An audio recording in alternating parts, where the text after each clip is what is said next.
No, additional, but it's additional to the 260. Okay. Oh, cool. I'll call to order the Finance Committee meeting for Tuesday, February 26th at 5:30. Let the record show that all aldermen are present except for Alderman Crawford and Alderwoman Forney. Approval of the minutes from the previous committee meeting, Tuesday, February 17th, 2026. I'll make a motion. Do I have a second? Second. Second, Alderman Robinson. All in favor? Aye. Opposed? Okay. Unfinished business, we have none. New referrals for consideration is PL 1526 from Mayor Sherburne on the budget of 2627. Everybody should have received it. I know we started a little bit of our conversation about that on Tuesday. And just so the public knows, we will have meetings every Tuesday, Thursday until we get through the process. Our goal, we have to adopt our budget for our charter by the 15th of April. And so we will be meeting after the regular committee meetings on Tuesdays. And then on Thursdays from 5:30. And our goal is to keep this meeting to 2 hours at a maximum. So, and typically what we do is we go through, each department will present their budget to us, and we'll have times and opportunities to ask questions and make recommendations. And I know that the mayor just handed me a couple of things, actually Jennifer did, and one was on AIM funding, and that is the aid to municipalities.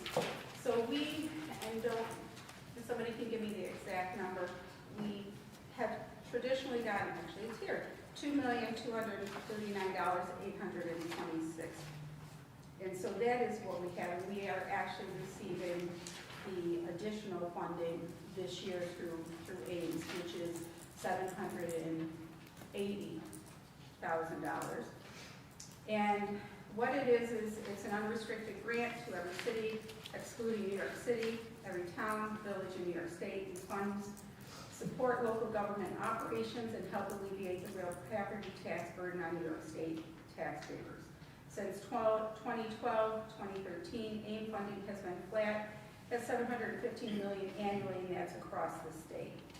And then in 2024, 2025, it enacted the state budget, included additional one-time increases in AIM funding for all cities, towns, and villages that received AIM. The temporary funding is up from what was about $50 million. So the temporary municipal assistance was extended last year and proposed to be extended again for an additional year. So in the governor's amendments, she increased the funding for an additional $100 million. So I think part of the question was, we had said, is this a guarantee for the next year and the next year? And so my take on this is, since it's voted on annually, that additional funds are not a guarantee. While we do have traditionally gotten around, I think, $2 million plus annually otherwise. Does that sound in the ballpark? Okay. So I hope that clears it up as to what that $780,000 was and the purpose for it, and really it is to, which we're all hopeful of doing, is to be able to defray the cost to the taxpayers of Olean. Okay, so having said that, before we start, traditionally I would have made a statement, but I already made my statement last week, and actually they already had something, and then I think Alderman Anastasia. All right. So we don't normally do prepared statements, but I did, and it's a little lengthy. So an 18.6 property tax increase and an 11% increase in sewer rates is not the answer. I fully recognize that a new mayor taking office on January 1st, 45 days prior to the due date, faces a significant challenge in delivering a proposed budget. Doing so while working within unfamiliar systems and addressing deficiencies identified in prior external audits only adds to that difficulty. That said, the magnitude of these proposed increases cannot be justified. Further complicating this year's budget process was an audit conducted by the State Comptroller's Office due to late and inaccurate financial reporting in recent years, as well as a decline in appropriate fund balance levels. Some members of the public have speculated about malfeasance or theft. At this time, audit findings do not support those claims. What they do support, however, was a pattern of overspending, lack of managerial oversight, and a willful failure to take corrective actions. In addition to the Comptroller's audit, we all recently sat through the presentation of findings from our independent auditor. That report was separate from the State Comptroller's audit, and as you are aware, was delivered late. It could not be fully utilized in this year's budget process through no fault of the current mayor. The delay was attributed to the same ongoing issues of late and inaccurate reporting that triggered heightened scrutiny in the first place. In prior years, despite repeated audit findings identifying weakness in internal controls, the previous administration reduced the auditor's training budget while maintaining a healthy travel, training, and even celebration line items within their own department. Yet, when overspending occurred, such as an unreported cost adjustment for the purchase of 5 vehicles or the unapproved installation of lighting in a local park, funds were located within existing budget lines. We were often told those lines were as tight as possible, yet when necessary, the money was found.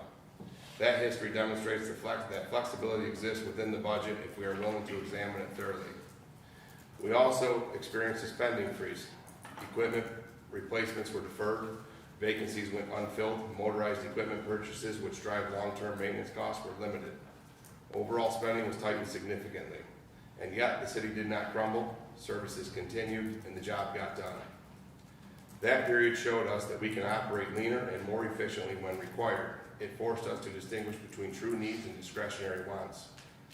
Instead of imposing dramatic tax and rate increases, I would have preferred to see a modest increase, perhaps 4% to account for inflation, paired with a year focused on strengthening our financial position. That means driving new revenues, cutting unnecessary expenses, and maintaining disciplined spending controls wherever feasible. There are clear opportunities to increase revenue without placing additional burden on our city residents. Ambulance services provided to outside municipalities should be governed by formal contracts that reflect the value of the service. We should not be providing coverage without compensation or reciprocal benefit. In addition, I believe we should be exploring creating an EMS-only division, whether under the auspices of the fire union or CSEA, that would allow us to provide interfacility transports and additional medical calls without affecting minimum manning levels of the fire department. This would allow us to generate ambulance revenue from services we are currently unable to provide.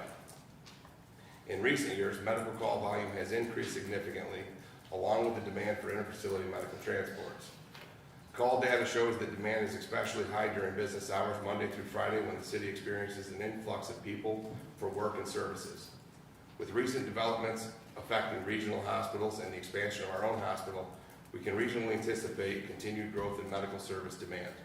More individuals coming into the city daily or even relocating here for medical access means greater need for EMS support. While many suggest that bringing back industry is the fast solution to revenue challenges, the reality is far more complex. The costs associated with state mandates, payroll expenses, and broader economic pressures make that a long-term and uncertain strategy. We must focus on revenue streams that are achievable and sustainable. An EMS division, even if started on a small scale as a pilot program, would allow us to capture revenue currently left on the table while meeting a demonstrated need in our own community. Similarly, sewer agreements with outside municipalities should be reevaluated.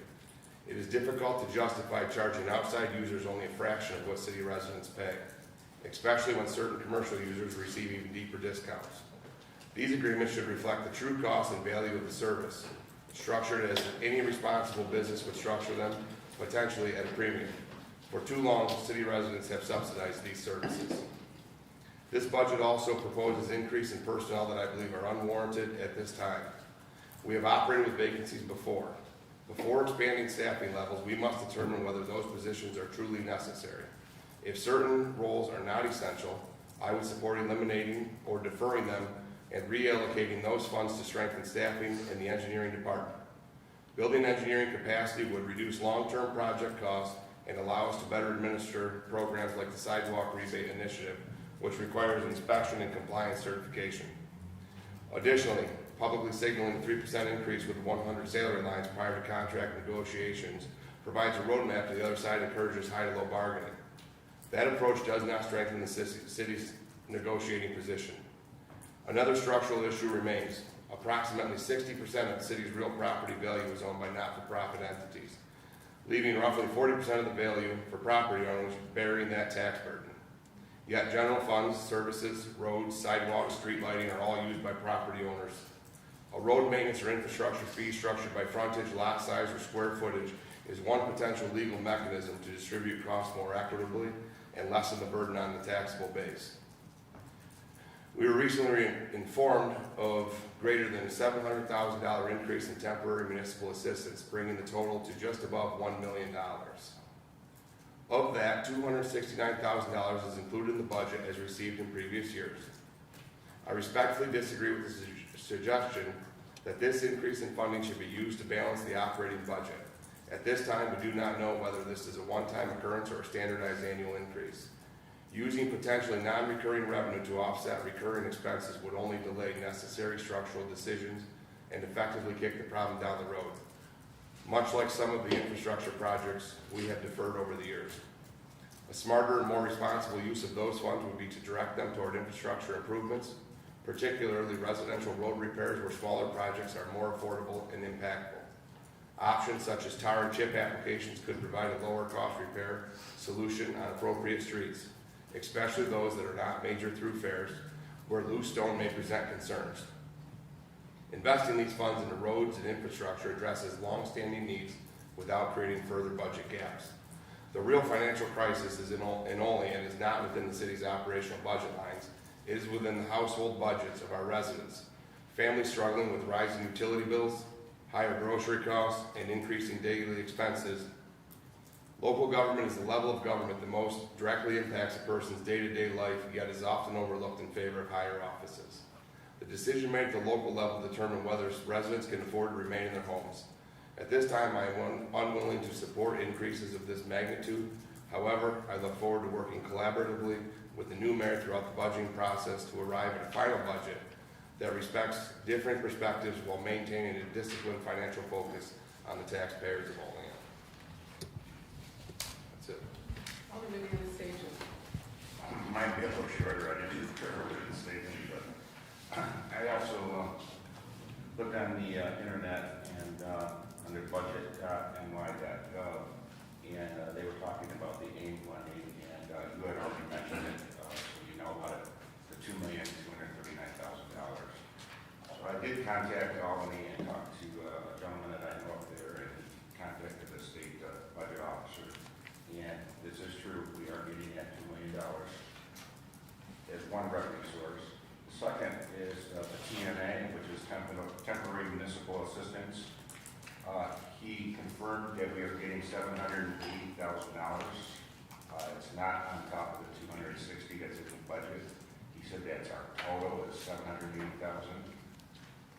So he said if we got $260 in the budget, to add $520,000 to it. So I don't. It's coming from Albany. It's a guy I talked to in Albany, so I don't know. It sounds like there might be a little conflict there. So we better check that out.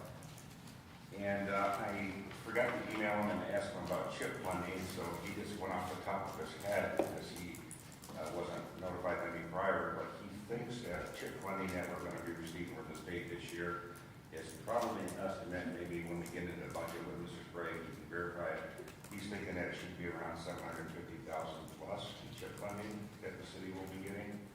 So that was just an estimate. I don't know if the director has a correct read. But I also agree that I don't think the city of Olean is in a financial crisis. We have a fund balance of $2.5 million, 13.3%. We have a water fund surplus of $945,000, and we have a sewer fund increase that is at $3.3 million. That went up from 3.1 last year. So I don't see how anybody can say that the city is in a financial crisis, and 18.69% is ridiculous. And we and the taxpayers can't afford it. I got some emails here that several mayors across the state were all saying that this funding, AIM funding, and the temporary funding will assist the taxpayers. But probably the one I'll read is from the New York Conference of Mayors, Executive Director Barbara Rhea Epps. She said this additional aid will deliver meaningful relief to not only municipalities across New York grappling with mounting fiscal pressures, but also to the taxpayers striving to balance household budgets amidst the rising cost of living. So, I mean, the revenue source I just mentioned is a lot of money. I'm looking forward to going through this budget to see what's actually in here, line by line. I hope that's what we're gonna do this year. And as JR mentioned, get the budget down to about 4%. Yeah, you already got it figured from 2 million, but if anybody wants it, this is what, this is a biggie. We're not gonna hold you to that amount that says we're gonna get that, although find out that name, because we'll be wanting to call to make sure we're getting some. So, because we have to deal, as we said, in real numbers and real time and with what we have at the moment. So, anyone else? Okay. I look forward to working with the council. And what you're going to see are the numbers projected based on what they actually were, what maybe there's other concerns that we're not meeting, you know, the budget from last year that there might need to be an increase. But I, as a taxpayer, would never want to see our city burdened with that kind of tax levy. And this is the process with this new software.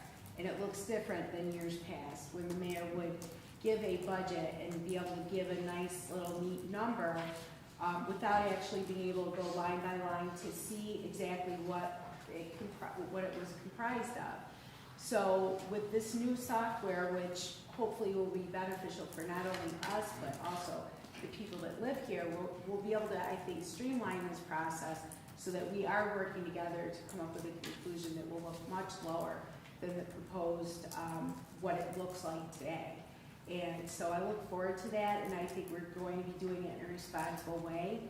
And we'll, I think, at the end, feel that it is moving in the right direction of keeping track of what our finances are, and hopefully improving and strengthening our the confidence that the taxpayers have that we're going to always look at that number as a real effect on their household, especially in these days where the cost of everything is going up so high. And so I think we all feel that, and so I'm looking forward to this. Okay.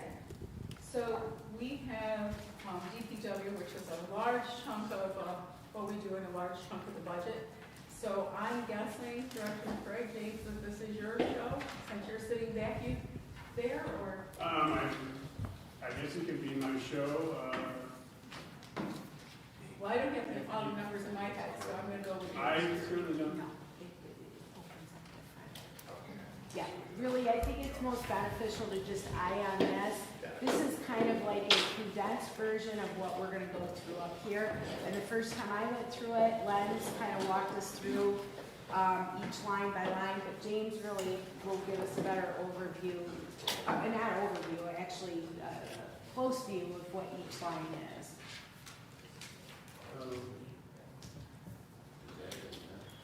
Yeah, so I guess starting for the first budget center is 1440, is our engineering group. The first three lines are the personnel salary items, which I guess I would refer to either the mayor or Len's, because the existing position in the engineering group is cross-funded between general sewer and water. And there is one new position here I added to get a design engineer or junior engineer to assist in that department. So their total cost is not shown on this sheet, is that correct, Lens? That would be correct, because No. only third of the salary is in this line. Okay, The remaining is split in the water and sewer. okay. So, do you want to speak, Stephanie? So we have our payroll clerk, Stephanie, here. She will explain as well how. When you're looking at this, a lot of our employees are split a third, and a third. So Jim is right that on this first page, it's just showing you the third of their salary that's included in that line. So, So what figure are we looking at? Because I can't really see that in that far. Is that 51,000, that's a third of the salary? The amount is 48,140. 48,140, that's only a third? The two people. Two people. I'm just talking about the new, how many engineers you hiring? One or two? We One, have but there's one one engineer existing. there. We have one existing employee and we're adding one. Okay, so what is the cost of the junior engineer that you're adding? Total cost? Salary and then cost. Okay, so I don't have the benefit part, that would be Len's, but, the total for that position is $53,783. And that is inclusive or exclusive of the fringe? Exclusive. Okay, It's so, 55% of the difference. so we're 53, about, roughly 54,000 plus 55%. Okay. That's what you were asking, right, Dave? Yeah, that's 55% additional fringe benefits? Is that what you're saying? Yes, so Yes. approximately another 27,000 on top of that. Roughly. Alderman Robinson. So right off the bat, I just want to note, we have a new software, and here we are again, calculating extra stuff right off the bat. So we may have a problem starting. Is that you down there on the bed? Yeah. Because we have to calculate. So these are, This so fringe these line, lines are now different than what we have on our books. Well, okay, so this is split between Right, but in the, engineer and then what would be the second street? What's this? I'm Jim, not sure Jim, what where version where you're do you on. have the? hang on, Amy, 1 second. What I have, like, so what I have is 1440, the 500 line, $56,745 is what I have right here. What page you on there? It's page 9. Page nine, with an decrease of $8,545 and 18, or 18%. That's the numbers we need. That's the numbers we need. Why is that number different? Because it's only 3/4 of the, what they stated. I get that it's 3/4, but I'm looking at 1440 line there, so that 1440 line that I'm looking at should show the same 1440 there. And they're not. And I'm also saying, so you're adding a position for an increase, or for increase of a net loss $60 while adding a position? Yeah, If I mean, you're adding an employee that you don't currently have, I don't know how you go down $60 unless somebody's donating part of the pay.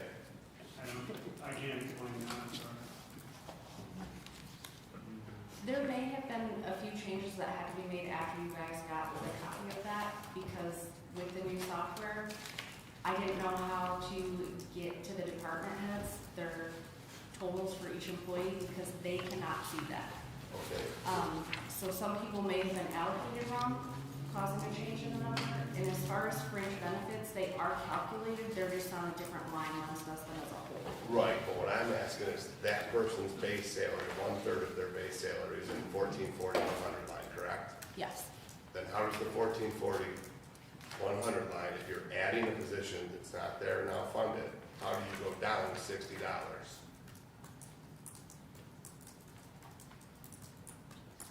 Was it allocated in a different, the The payroll part? percentage was allocated. Yeah, the payroll part has been most difficult, I think, with this program.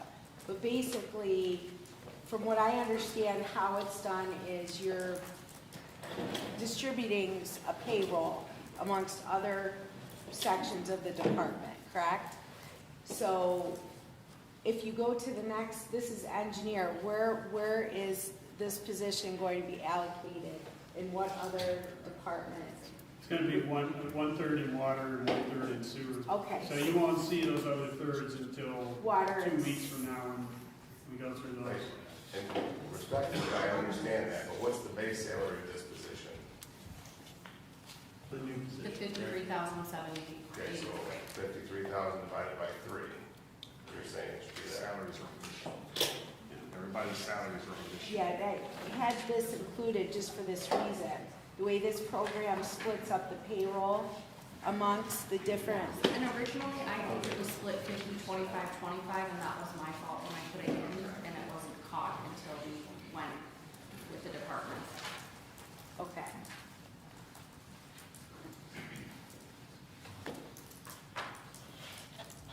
So, to clarify, since we are on the first line still, I know, this is honestly the most confusing. I think that the office has struggled with this payroll, changing numbers, and allocating correctly.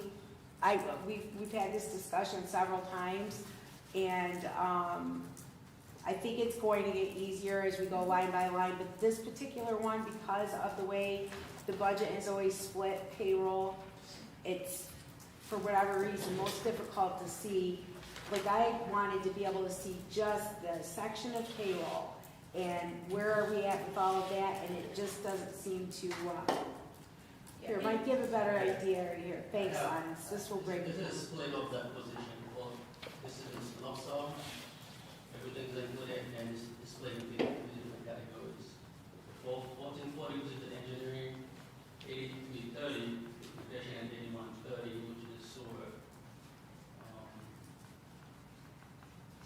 and so just so everybody kind of understands the third, we have worked to adjust the budget so that positions that cross different departments are allocated as such. So that if we have an engineer who's going to spend a certain amount of time with water, with sewer, and the general fund, that's why it's split across the third. And a few years ago, we started doing that so that things were allocated appropriately as like the mayor's salary goes across all the lines, right, as we look at those things and where allocations. So if anyone is wondering what the third is. So the only thing I want to know at this moment is, under that personnel services, is the 56,745 the correct number?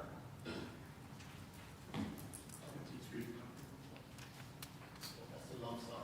Okay. That's the base salary for that. Yeah, Okay. and that's from the CSDA Okay. contract. Okay, so I make sure that we're all talking about the same number there. Okay, so moving forward, Lance, I think what you have to do is break that open, so to speak, when we see a payroll line. However you did that, that's under workforce.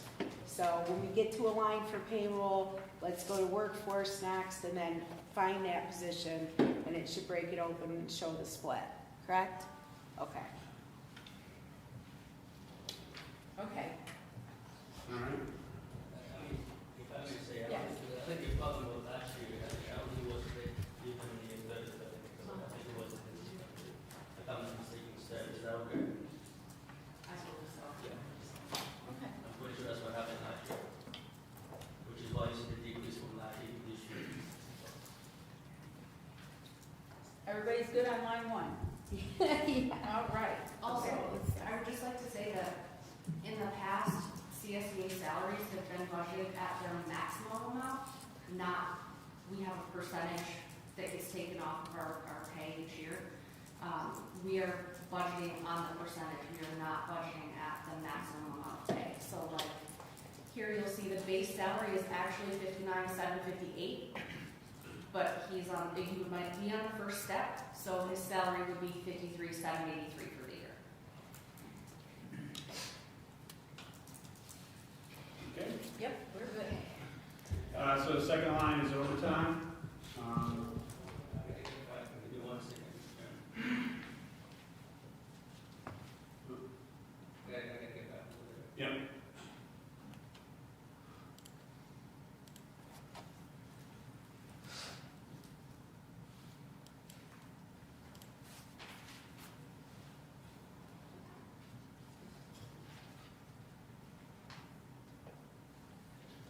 It's open.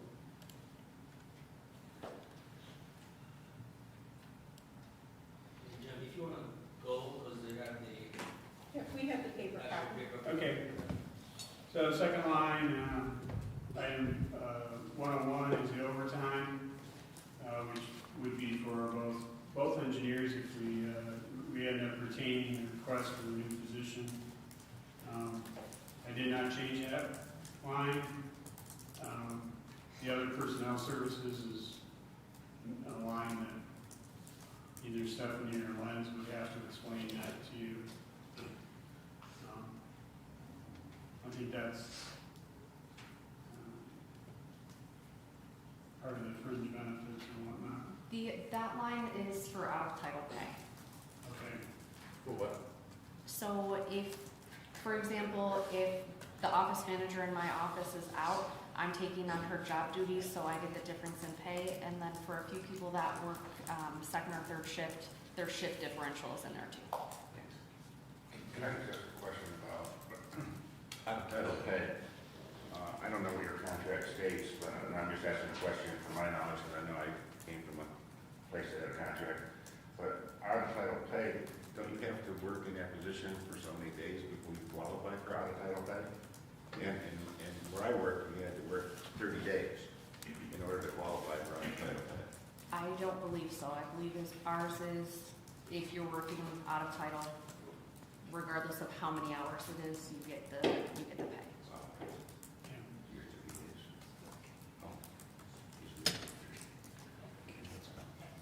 Okay. All right.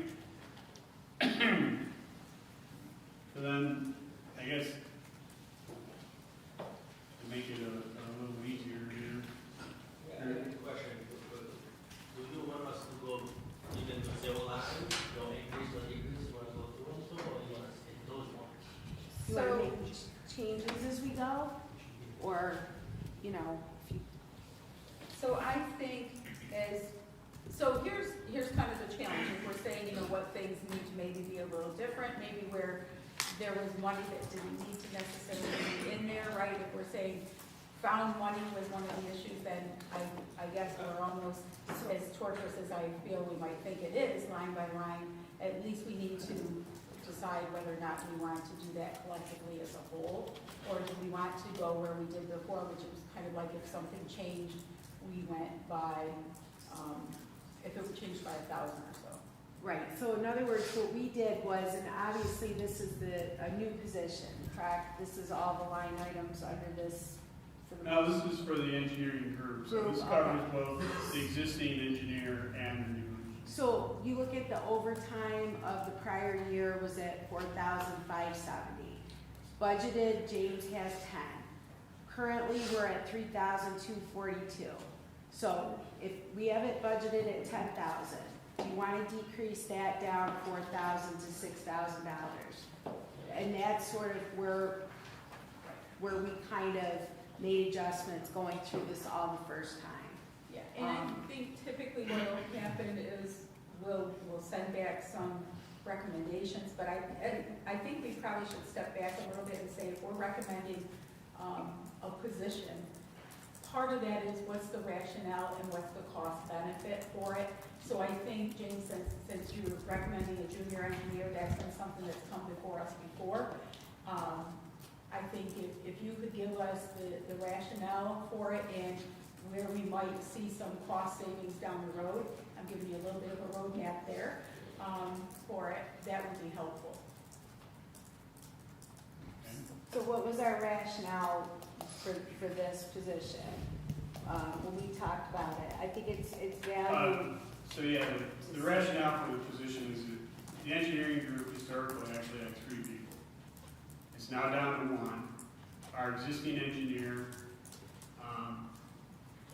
was basically the entire construction season, he was consumed managing and keeping on top of the street resurfacing project and our annual concrete contract, which is curbs and sidewalk repairs.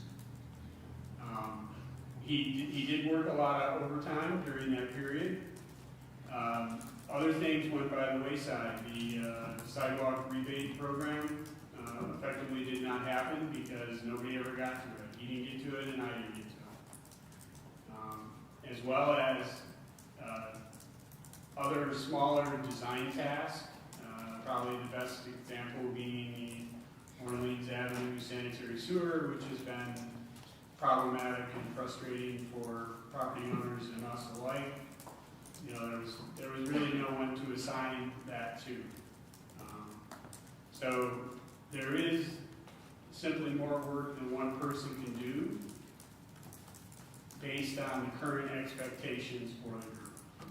So we pay out hundreds of thousands of dollars for engineers for projects.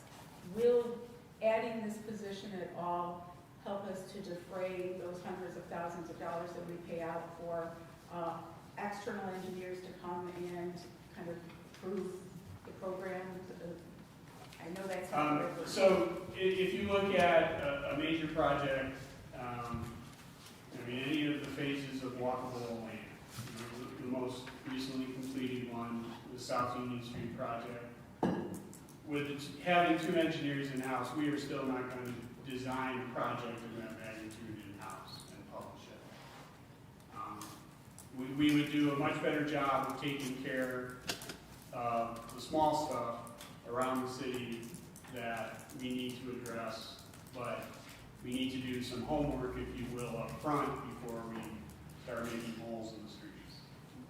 So, Mayor, to your point, I think that one of the things is if there is a request for a significant change like a position, if when the department head comes in, if they come in with, you know, here's what we're asking and here's the rationale, that helps us also.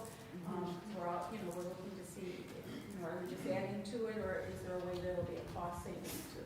Right, and so during those discussions, as recent as our meeting that we had with the DEC, following the directives for the sewage overflow, that discussion came up about an engineer and the qualifications that we have for someone to oversee that project.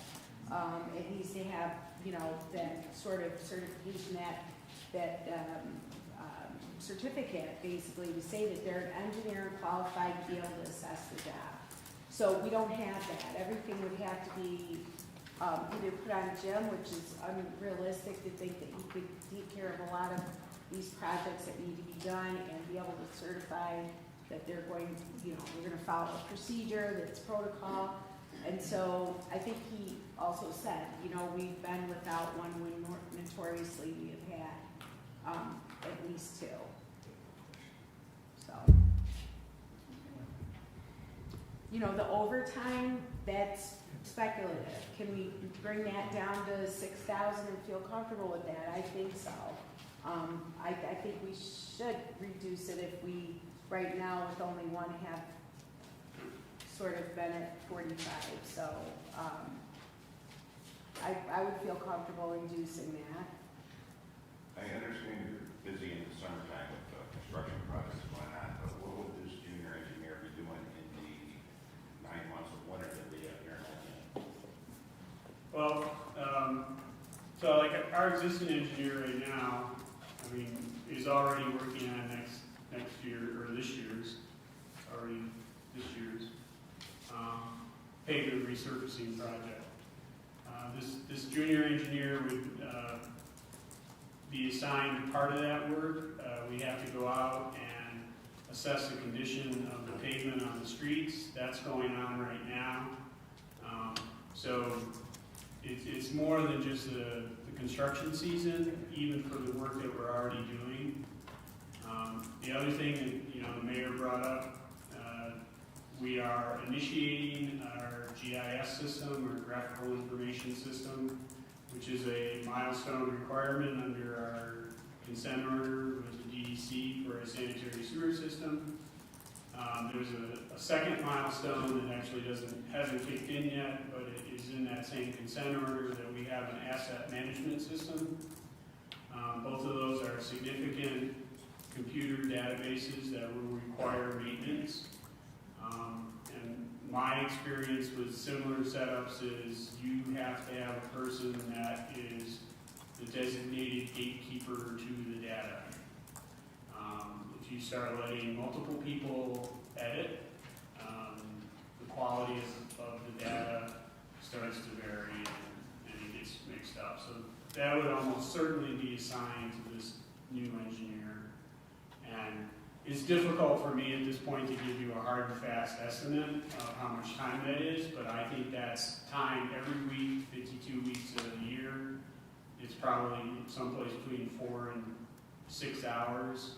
I would, if I had to put an estimate on it, of just staying on top of those systems, making sure that they're up to date and fully functional. And beyond that, in the wintertime, I guess I would have to say we'd have to wait till we saw what came up before we know that individual would be working on it. Alderman Robinson. Yeah, so this particular position we've heard about for the past 2 years, and then the DPW director just stated that we have one. We historically had 3. So it's understandable why we have overtime at 10 grand for the 25-26 budget year, to carry it over to 26-27 with potentially getting another body. I think that could be dropped, and then also considering the fact that prior year we spent 45-70, so you're under 5 grand. You had one body then, or maybe you had a partial body then. I think someone was here for part of the year, that budget year. Year to date at 32, I think you're actually under where you were last year. So, I mean, considering that, I think that number could probably be sliced in half, and that's just my input on that part. I also want to say that I think what the mayor is looking for is that as we go line by line, we make adjustments as we go. But I think we're going to run into some issues of where the council is going to need to discuss and say, okay, are we interested or no? Do we believe that's best for the city? So for me personally, with this particular position, again, that phrase, kicking it down the road, I think we kicked it long enough. I think it's time to get another body for that particular department. And I think we need to adjust the overtime accordingly, and maybe potentially, for the next budget year, if the city can afford or need to add that 3rd body, then we look at that then. That's it. Okay, Alderman Benyon. So this actually is this actually a new position? Or was this position just left vacant for multiple years and funding never removed from the budget? We took it out last year. Well, last year you had $48,200.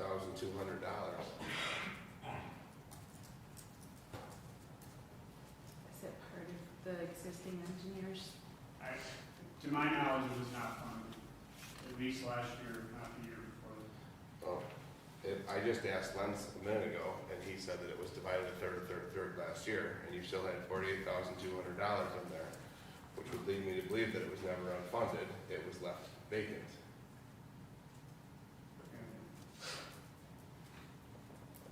So, it's not really a new position, it's just you using the funding to fill a vacancy. So I'm not, parade this for 30 minutes and realize that it's probably just in a vacant position, it's not unfunded.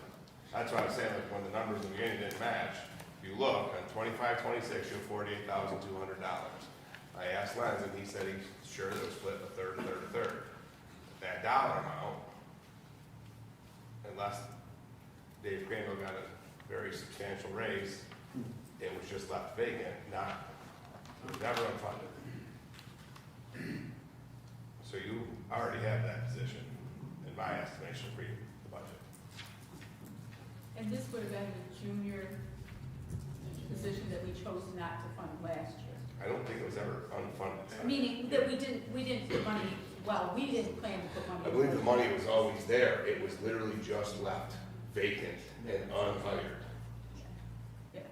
Yes, that's what I believe too.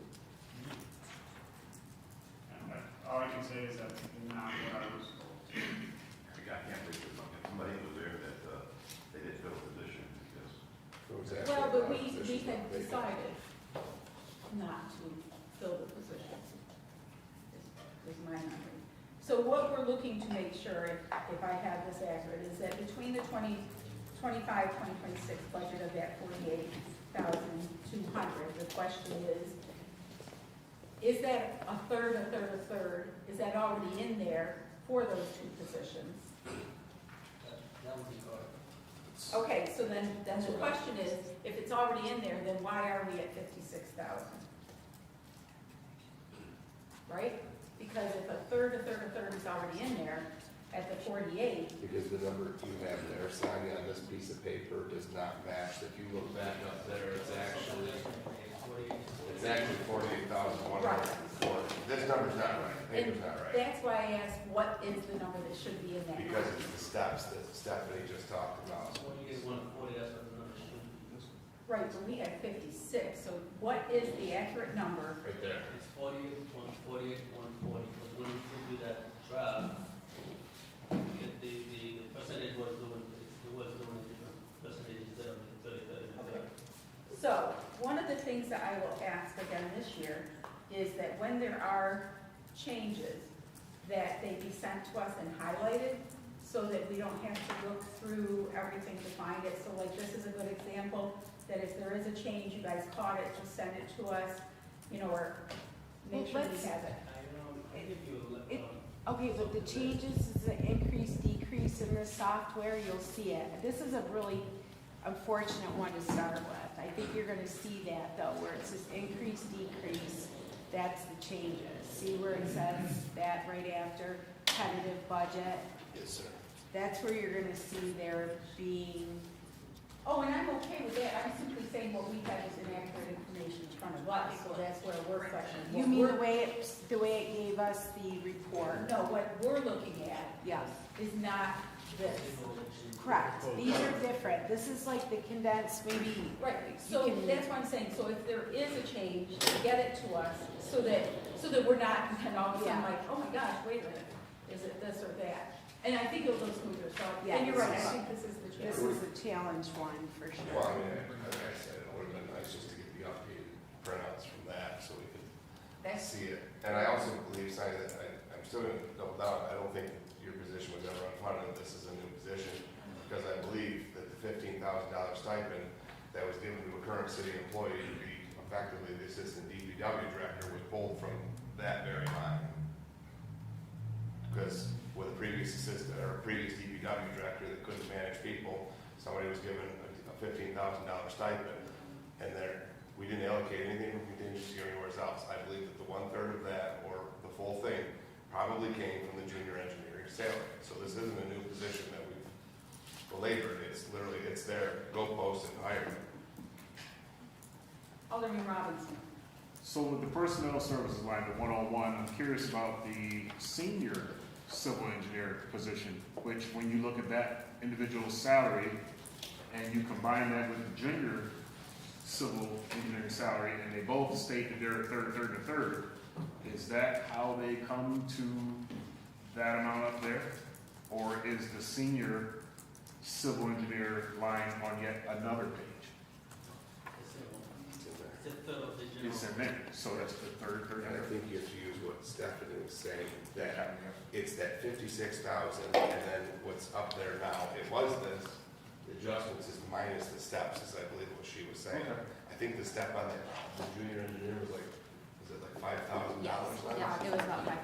So if you take the 56,000 that's on the paper here, minus the initial step, she said it's only actuals, that's why you get to that number. Yep, so then. And it's a third of both engineers current. And that's what I was gonna say, so then that confirms what you're saying, that it was never unfunded, the money was there. It was just left vacant. It was just left vacant. And used as part of that Yep, stipend. so all the city needs to do is just fill the vacancy, But JR, why is it now 53,000? because that's that individual's So salary. that's, see the $59,758, Dave? Correct. That, they're paid on a step, so that's their base, and then they get paid minus the steps. So that's the difference, that they're not paid it this year. The actual salaries, what they'll receive is the two numbers that equal on Wednesday's slide up there. Think about it, is that they have a salary, Dave, and they're paid 75% of it this year. Or some percentage thereof, based on steps. Also, you may see some changes because DPW previously did not budget on the step. They budgeted, for example, they would have budgeted at the $59,758. But how this software is doing it, we are budgeting to the exact number. So if there's any payroll changes that need to be made, it is not accounted for in these Right, that's what I'm saying, that's why this number on my paper is that difference to that number. Okay? Got it, Dave? Confusing as hell, but yeah, I think we'll get there. Okay, we got it. We are gonna get out that first line, I promise you. I We mean, will, we we're will. looking to be here till about 1 in the morning. The students are gonna love it. Okay, so, James, we are good, we have. So should we move to the next one that actually has a change? So, yeah, yes, yes, in Which terms is of, miscellaneous contracted services, item 440. I did increase that to $2,000. Yeah, that's a line item that we would use if we need surveying services. We have been talking about just recently, potentially getting rid of vacant, unused city lots. We might need some certain contracting services there. More likely, we definitely need some geotechnical engineering services, where we would, hire a testing firm to take core samples of our existing streets, which are in really tough shape, so we can look at the subsurface and see if we just have a pavement problem or we have a sub-base problem. But frankly, $1,000 just isn't gonna get us much there, so I bumped that to 2. And also, if you look at it, last year, fiscal year 25, we spent $1,800. I think that's actually more, a little bit higher up, probably up. And so far, to this fiscal year, would be 1,000 so far, and we have 2 more months to go. Yeah.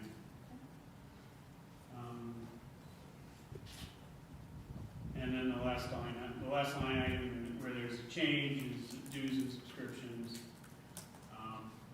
One of the things I do want to emphasize, I guess in my time here as the director, is to get our staff out there amongst their professional peers, active in some professional associations, and there's always some nominal dues and fees for that. so that leads me to my question then on the 62 line there, with a new junior engineer coming on, we have, in terms of that travel, training, and education, expended $1,400 to date. Does that 1,000 cover what would be needed for someone new to come on to get what they need training-wise? At this point, I would say yes. A lot of the training is available online now. And I honestly, until I have a person here and we can make an assessment of, their skill sets and what their knowledge base is, I wouldn't expect, and regardless, within the engineering ranks, I wouldn't expect, large training costs for them.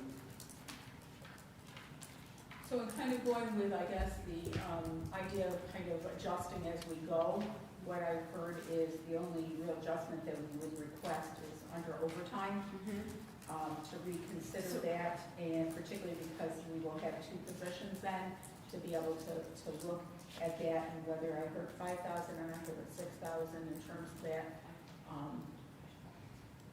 So 5,000, you think? So and we don't have to do this throughout the budget, Right. but just show them how you can decrease that 5,000 by 5,000.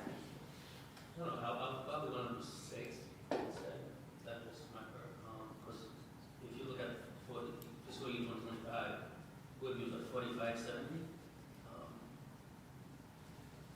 Well, So the mayor is looking, I think, for you to show us how Decrease. you actually How take you that 10,000, decrease. it goes away, and you put 5 in there. Right. You can decrease it by 5 and then it will update it, and, this is kind of what we did to. And part of this is, it also gives us an idea of the software. that Yeah, the it's- software, the amount of time that it takes to make those, and it'll go quicker, I hope. The first one definitely needed some sorting out, but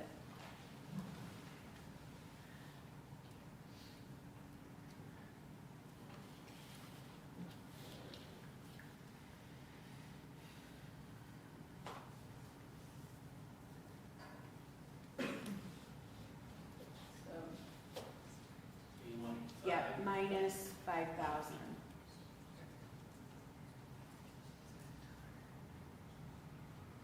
and I think that is one of the benefits here is that if we make adjustments or recommendations as we go, then as you guys look at it, it's already recorded and Yeah. we'll be able to spit out the revised. Okay.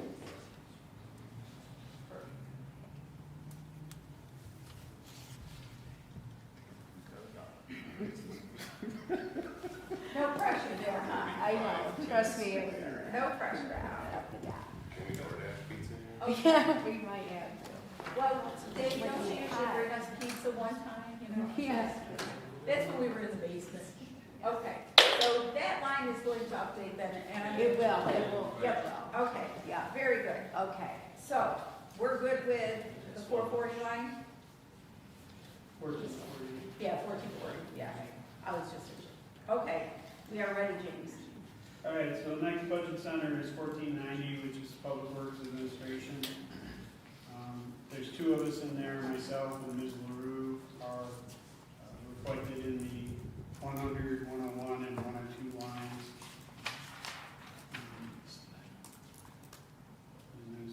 So there, no new people, and everybody who's there is already on their salary schedule, so no real changes there. Obviously, excuse me, the rest of the lines under 1490 are essentially standard office-oriented lines. And there was some work between 220 and 250 to, the 220 line, I believe, is gonna completely go away. Is that correct, Lance? That would be correct. And so we just moved, now we have funds to maintain our office equipment in the 250 line. You know, we have the standard stuff. We have a printer copier, and then we have a really fancy machine that folds water bills and stuff in envelopes. I don't even know what that's called, but it does it. So James, I have a question, and this came up in a couple of lines, and I think if people are looking at the budget. So the 250 line is office equipment repairs, the 443 line is repairs to equipment. What's the difference between those two lines? Honestly, in my section, that's probably pretty much the same thing. Okay, that was kind of what I was wondering, and whether or not those two should just be one. Yeah, there might be two more lines that we could combine. You know, so something to think there, guys. And then I know you said no change under the personal services, but we did go up 8%. So the only changes in personal services are contractual changes. Okay. So an 8% contractual change. So I have a question, Yes. and I hate to delay this even more, but maybe Lynn's gonna answer this, or maybe come back to us. If you have two lines, at some point you grab data and put it into here, right? So if you have the 250 line as office equipment and repairs, and then you turn around and you have another one that says repairs to equipment. I saw when he made the adjustment in the previous, line 1440, that there was, a note at the end. So maybe, is there a note on both of those that distinguishes the two? Or, you know, just asking before we say, all right, we need to Open it up. combine, get rid of Well, you can, one of those lines. Lance, we were opening it up to see what exactly was behind the number. Can you do that on these that we're questioning? And I think that these are in a couple of other of the budgets already, both of those two. I had them open up to see what actually went into the payments, and we could see what the payments were for. So I think that might help. what contributed to that cost. So the one is the second one there.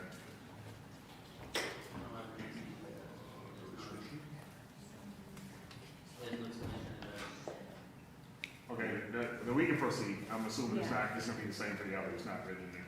So if maybe you guys can kind of look at what's been allocated, and if those things are similar, then it would make sense to just have it as one line then? It would, but if you look at anything, especially the lines that we've already like pulled in, if you open it up, I'm pretty sure we opened up to see what payments allocated that line. You know, what contributed to that cost.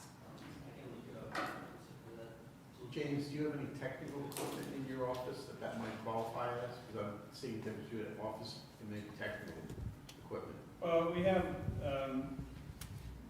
the technical equipment would probably be reflected underneath the engineering group.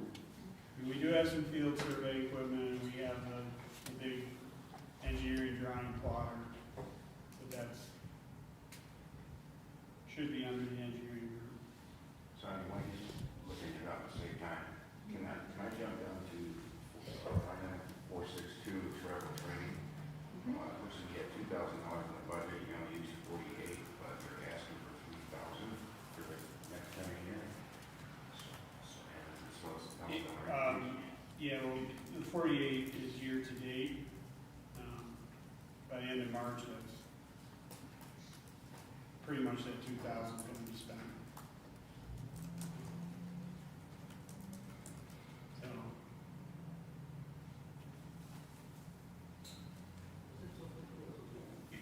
I don't recall. What was that? No, I was wanting to know which number, because this one is more expensive to do it, but there's nothing expensive so far.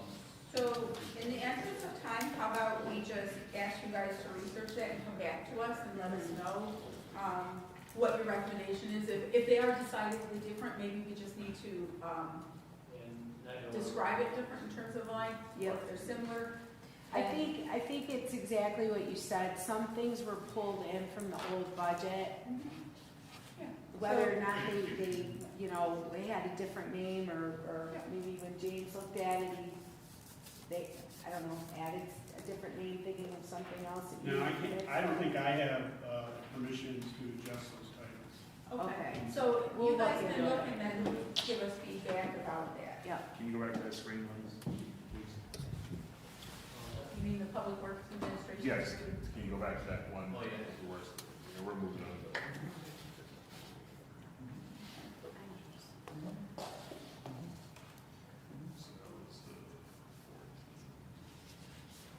We're looking at 360. Okay, 443. yep, 250 and 443. Okay. Any other questions? We have in this a 9%, 8% of which is under personal services contractual. That's just the contractual rates, right, the percentage of stuff that they have for the old contract?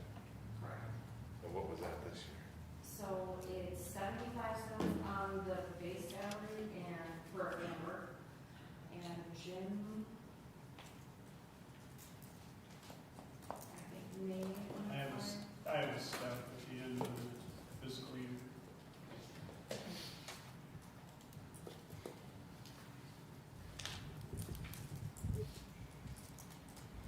Actually, I within think this you have- proposed physical step, Yeah, I Fiscal think you year have, next Tuesday. so his went up, I believe, 5,000. yeah. Thanks. All right. Okay? Want to scroll down, Lens, please? Any other questions though on the Public Works Administration component? Okay, James, I think we can safely go to buildings.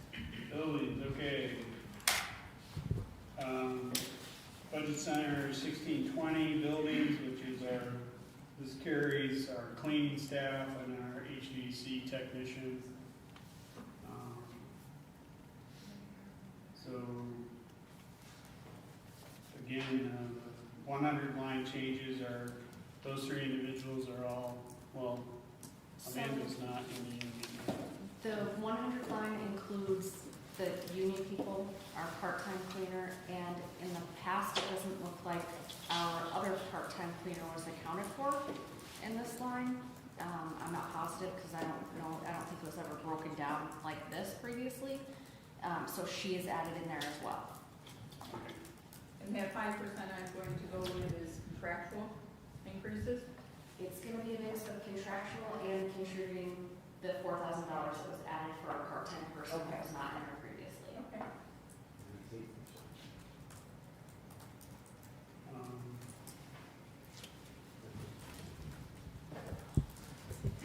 So, working down the page then, for under 1620, I didn't make any changes really until we got to telephone.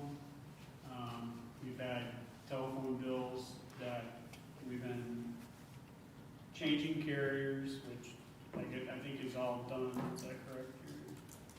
Jason was doing that, right? There's still something with the, I'm not sure if this is a line item, but I know there's issues with the alarm circuits. Right, so we still have billing issues and or physical issues with telephone lines for building fire alarm systems that are getting worked out. And those, I understand, are the cause of these charges going up so much. So we attempted to budget to cover them.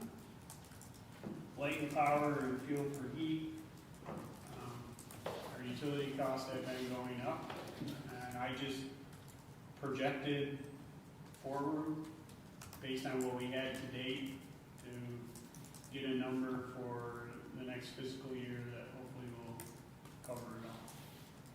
So does the light and power have the BQ energy credits applied to it already?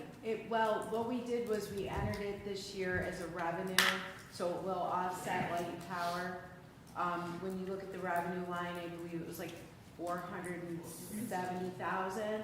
So it will offset that number, but in fact, you have to put it in, and this is exactly what the issue's been in the past. We have to allocate what the actual cost would be, and then the revenue takes it down. Because before, it was just like non-existent, like one washed it out, and it needs to actually be recorded like it was due. Show the cost. Yeah, show the cost. But then when you get to the revenue side, you'll see that we projected what we hope the revenues from BQ credits will be. And which is tremendous amount of offsetting the cost of that.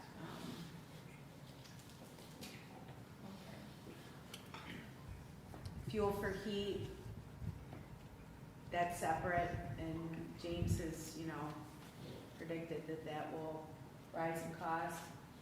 Yeah, I just did the math, projecting forward based on what we paid so far this year. So that's open to opinion. Do we want to be more, want to bring it down? So we, So keep the thermostat 16,000? down. Yeah, no kidding. That's kind of, honestly, yeah, this is where you're going to have to look and make a decision. You want to bring it down, we can decrease that.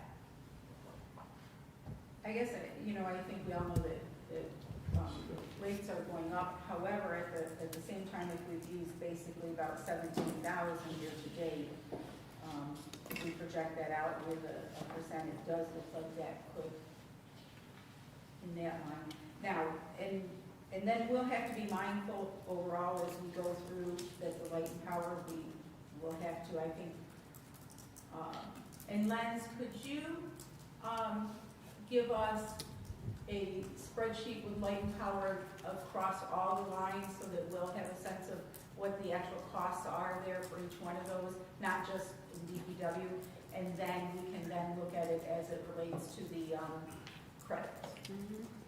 Does that make sense to everybody when I'm asking there? You want a total of what light Of and power each is power for the for each- entire yes. budget, and then what our credits Yeah, are yeah, towards it. yes, exactly. Exactly, there, you got it there, Joe. I have a spreadsheet I can forward to you all, tomorrow.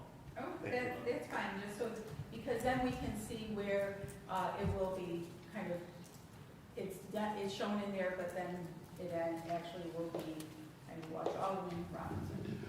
Just we're still talking about the fuel for heat. Just looking at that one, I can't really see the bar line at the top to know which category I'm looking at, but. That's something to do with this building. No, just the FY, the years. So, if you take it back down a little bit to that, or shrink the screen to maybe 90% of it, then Anastasia will be able to see it. So, fuel for heat. Year to date, we're at 16.6, and this is the 3/4 mark, so you divide that up as roughly 5 1/3 or whatever. So if you add another 5 1/3, I think that brings you to 21, 22K. So in essence, 42K is too much. And that's where I believe we will be allocating a little more than we would need to allocate for. 25. So, yeah, you know, I think 25 is a more realistic number to bring that percentage down. I did not look at light and power yet because I was still writing and reading something else, but, I mean, and we can apply the same to the others. I mean, So decrease at 17,000 is what you'd like to see. From 42, decrease it down, 17,000. I'll make a note of that. what does the council think? I mean, Well, I I think think we need to add, we need to you make figure sure. 3 to 4% more than with the previous year. Yeah. So, and that should cover, you know, inflation and whatever those amounts are, you know, per year. So So in fiscal year 25, it was actually 28,000. 28. It's Yeah. the first column. do you want to be at like So, 30? and that's the thing too, because we are currently in that winter months where it would be higher, so, yeah. So the fiscal year was actually 28, but Yeah. actually about a colder year. And, yeah, Yeah. so we probably need to, What's the year-to-date stop at? Yeah, I think that's, 16, 6 You mean, what, he needs the date, The the date. date, right? so was it December? so what, No, that's as of last night. as of last The night. year-to-date is as of real time? Yeah.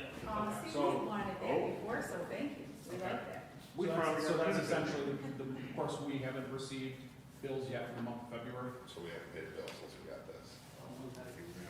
And we would have a couple more winter months to go in there.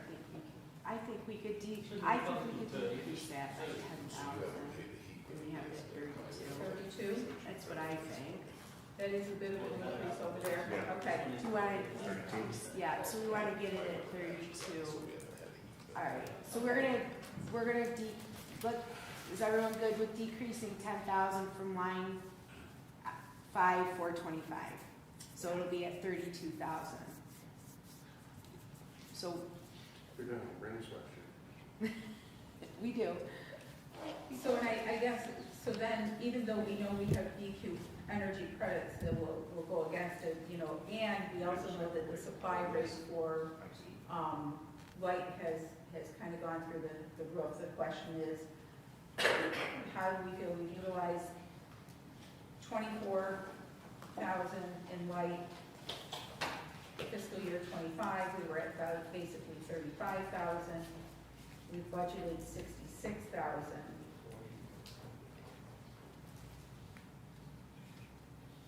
So even though we have credits, I don't think we want to necessarily over-project either, because that increased it by 30. Does the BQ energy only go towards light? Yeah, I think it's only light Yeah. power, So it so doesn't get the, applied to the fuel for heat, though. Right, I know that. No, I'm saying. So that's what I was saying. But even knowing we have those, are we really going to be at 120%? That was my question. At the same time, we also know that supply charges went up significantly. I mean, I was looking at how it's been, the value of the BQ credits aren't going as far anymore as they once were. So there's, you know, I guess the best way to look at it is to see what you said, the whole total, and see where we land on what the difference is. If there's a credit that, you know, last year there was a credit that was carried over from BQ credits and then applied to the next year, but it seems like there's always, you know, that carryover to cover it, but Okay, so I once think we get a total. we can come back to this line. So Lenz, if you would then give us then what each one of the 422 lines are, what the BQ Energy credits are for this year, Mhm. and what we carried over for last year, that will help us to be able to come up with what is a relevant cost to that, rather than we can come back and revisit it. Is that agreeable to everybody? You want the 425 as well rolled up Re- across the enterprise? So Well, that we don't get any credits or anything No. for, No. so it's only the lights and power, yeah. Oh, okay, I see what You you wanna mean. reduce it to 32 on the fuel That we- for 26, 27? I thought that's what. Yeah, Yeah, 32, okay. like that. All right, noted. We'll do that later. So We'll you're, reduce it. you're the BQ, Yes. this year, right? Well, what was rolled over, what will be rolled over for the current year into the next year's budget? Okay, because I see fiscal year 25. They're not gonna be more at that until May. A projection, so based on what we've had to date, right, you can project out number-wise? But We'll look at it, yes, Okay. yes. Okay. Yep. Okay. And then, James, and kind of to the building repairs, I think that's where we see it. Yep, I increased that substantially. You know, this building, before my time, had a $2.5 million HVAC renovation project that planned that did not go forward.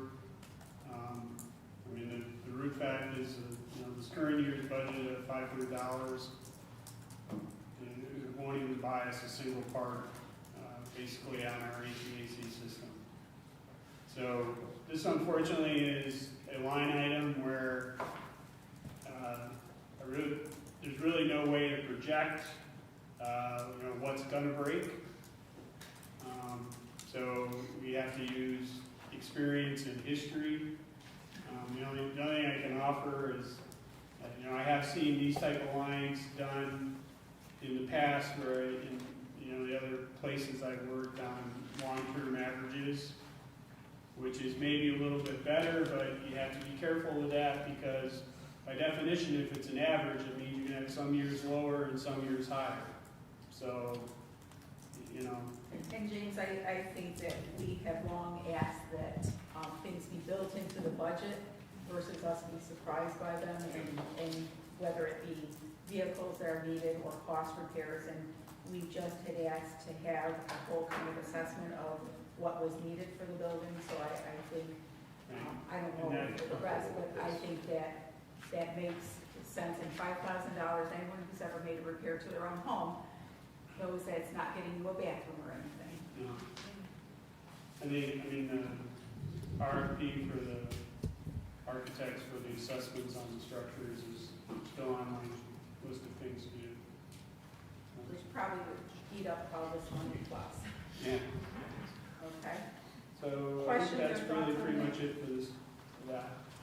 okay. Okay. Turn the page. It's a song.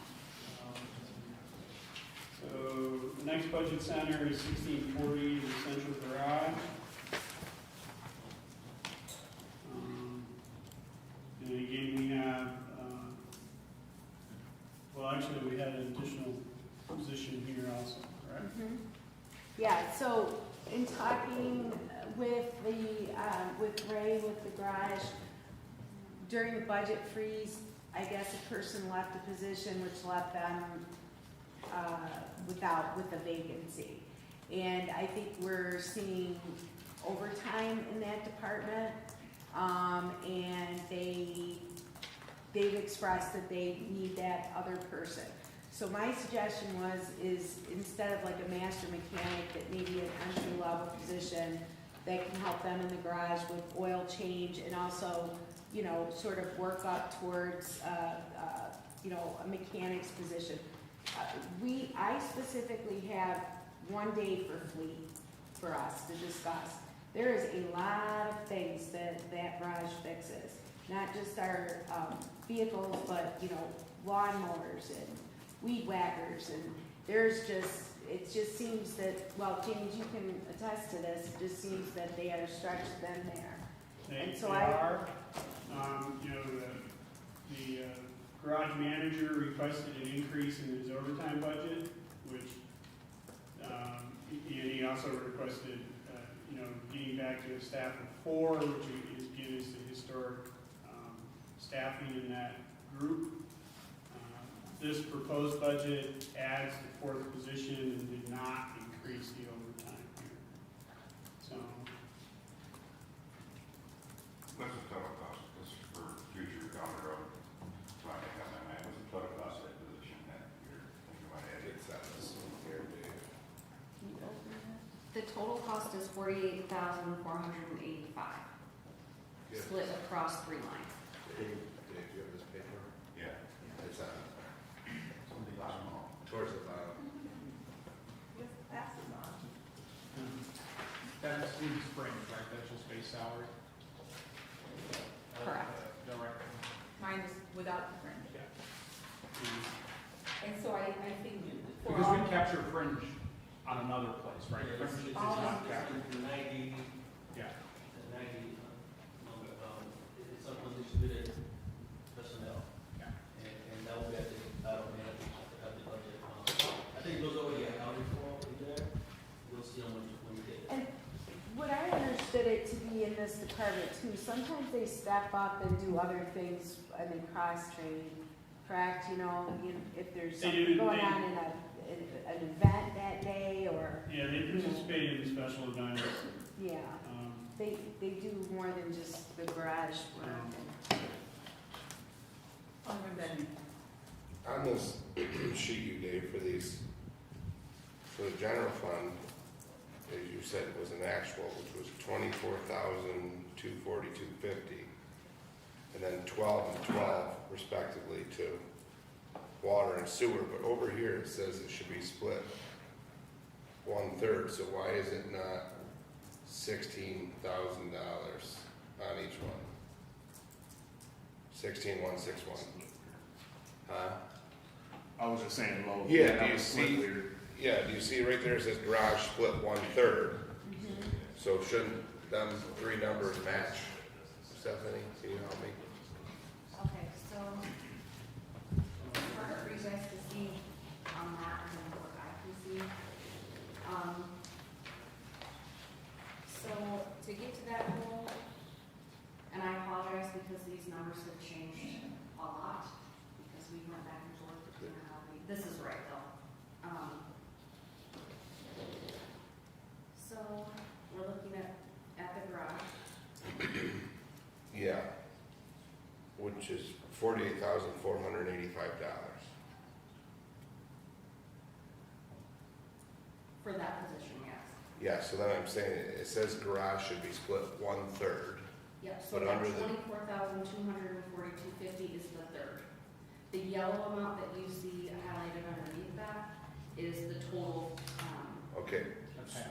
so $48,485, John just said it. 24,242.50 is 1/2 of that dollar. If it was 1/3 applied equally, they should all say $16,155 or something. so that line is not distributed correctly, and you can adjust that That's what I'm saying, so all of them should say a third, yep. 16,155, whatever it was. Yep, and I can change that right now. I'm sorry, 16,161.66 to be exact.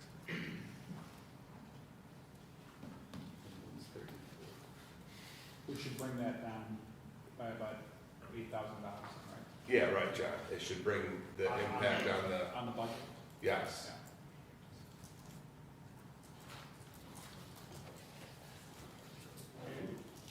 So that's updated in real time, so, once I do refreshers, I should, the total should adjust. Refresh.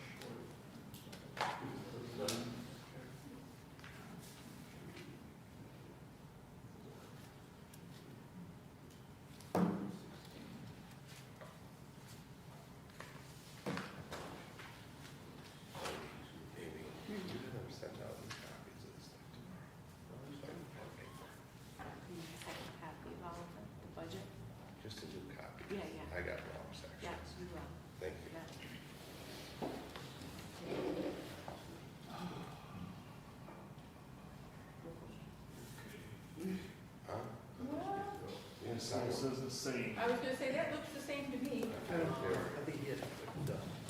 No, they're gonna sign, but I forgot they were still here.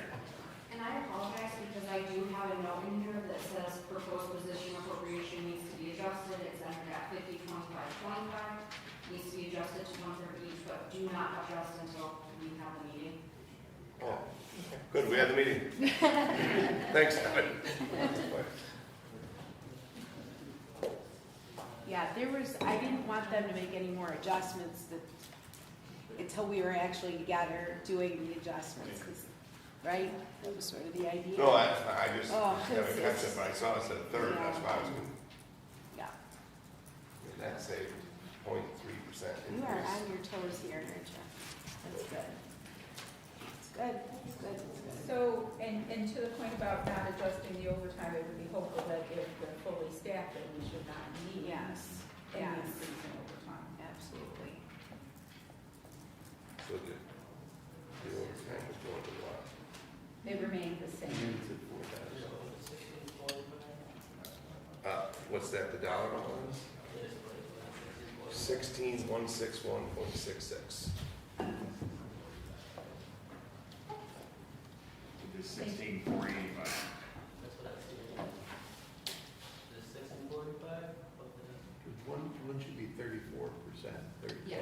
Yeah, There's gonna yeah. be more three. One's 34%, and then Yes. the other two will be 30. You gotta, it should be 34, 33, 33.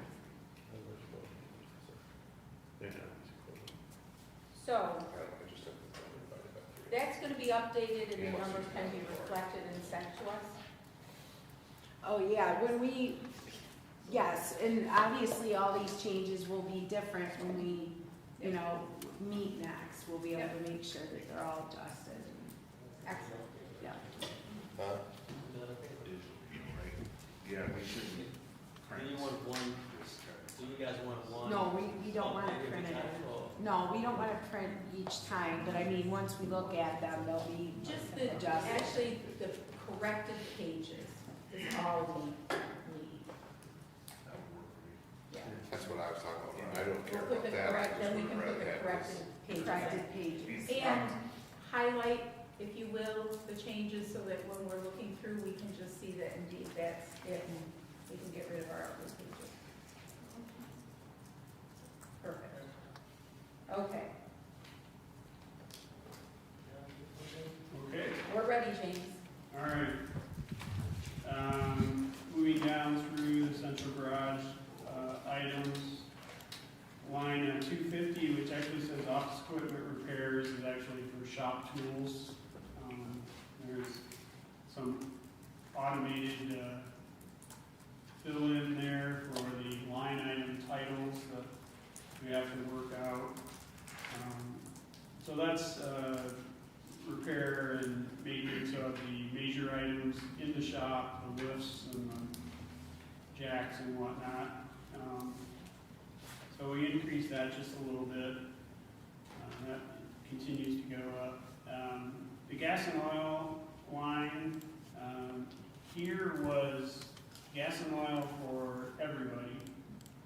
And the goal is to distribute that to each budget center where it's used. So we left $1,000 here because Central Garage does have one pickup truck. So that $174,000 that came out will be popping up in many other budget centers throughout the budget. And I believe we've talked about that before as to how to have that captured, whether or not you have, like, we used to have a spreadsheet and by department you would have it in, but that, so it could be allocated appropriately. And we have the records from the fuel pumps,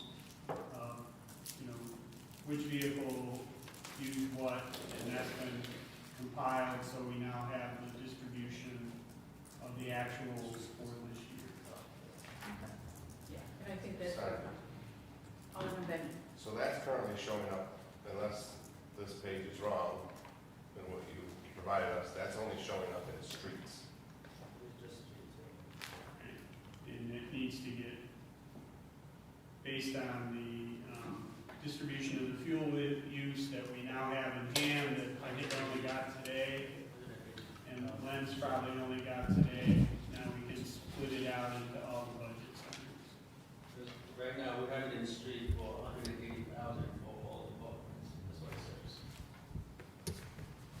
says. So that's gonna go down, and you're gonna add that to police and fire and all of them. Correct, it's going to get split up and moved around into other budget centers, but the total, I don't think will go down.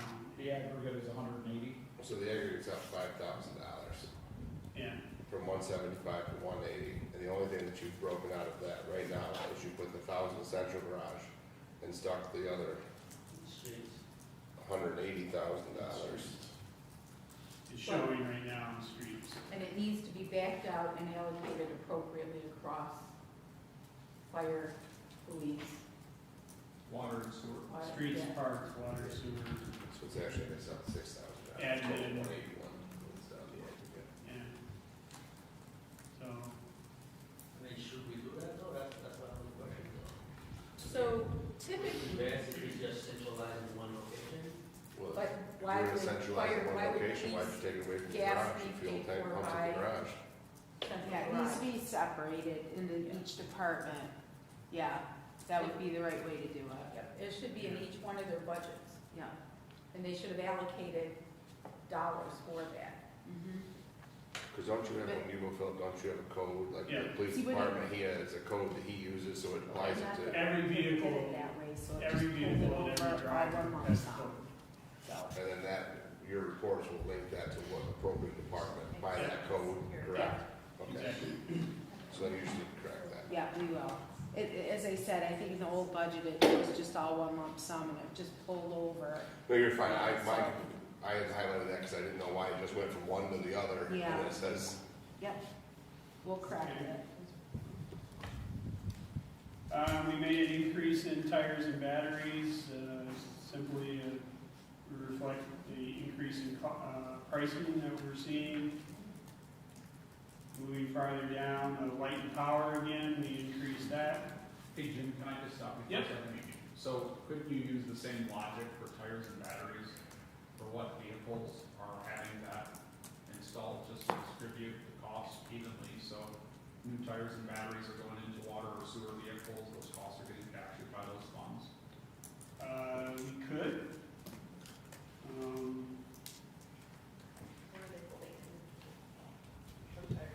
Yeah, that's, yeah, honestly, I'm in the middle of figuring out what version of the Mitchell software we have. And, I think that's a software upgrade that we won't make it in this budget year, it'll probably be the next budget year that will help us make those types of distributions, very easily, but, I mean, for this year, we could do it manually, I mean, if nothing else, you could take just a broad proportion of what vehicles are in each fund, right? I mean, it's just, and more or less for that, it's more, I think, important to have them distributed across the three funds rather than, rather than the individual departments. So what are the water and sewer vehicles that receive tires and batteries just as much as the general fund vehicles? Yeah, and you're right, there's about vehicles in those two departments. yeah. And Yeah. bigger vehicles. And I don't know if We'd have to, it's probably not even a third, but you could just figure out the total vehicles and, do a proportion. that's something I think Ray Smith's input could guide that, because, like tires, the big consumer of tires is the police department. Sure. They, I mean, their vehicles are just one of their tools, and they quite often stick them in places that are, I'd love to speak for a minute. I worked for DPW, and I'm just gonna say, because I know James says it back here, you were asking about distributing it. If I'm not mistaken, and I could be wrong, because it's been 3 years since I've been up there, but with water and sewer, even though this is a tires with water and sewer, I do believe they take it out of the water and sewer account. It's not called tires, but I do believe that if it's water and sewer. That it's captured in their own budget. I believe so. Don't quote me on it, that's something that we can look into. Yeah. So on this one, Connie, it doesn't. So they don't don't have line items for fuel. They don't have something that, no, I'm talking the tires. I know, but I'm just, so it's not the same as fuel. They do capture tire budgets in their own funds. Yes, but it's not listed as tires. Okay. So we'll have So to, we can get a follow-up on that. I was gonna say, we'll have to put that aside so that we remember to Sorry, revisit James, that. I just, The only thing relative, John, there is repairs to automated equipment, Okay. Yeah, but they do have their own fuel line. to those. Gas, gas and oil, the sewer and oil. Okay. I mean, the amount in that gas and oil was so much something. so we'll work on redistributing that line. Getting back to light and power, we made an increase for cost increases we're seeing. Much smaller here, I guess. Building repairs, I only bumped that up. What did I bump it? Up by 6,000? I bumped it 6. You know, we've had many discussions here about the condition of the city garage. So we're, I think enough said on that we recognize that we're not getting a new city garage, at least in the near future, and that there are things to at least make it safer for our vehicles and for our staff. yeah. Repairs to automotive equipment, it's a small increase, it's essentially an inflationary increase on the current year's budget amount. So again, I guess the question becomes, those are not all repairs done for central garage, but those are repairs done for police vehicles, right? And that the allocation then in my brain should be then to those departments. And that would more accurately reflect their budgets then too. Yep. Yep, we can work on that. And that's the last of the changes under central garage. Any, good? Okay, now we're cooking. Okay.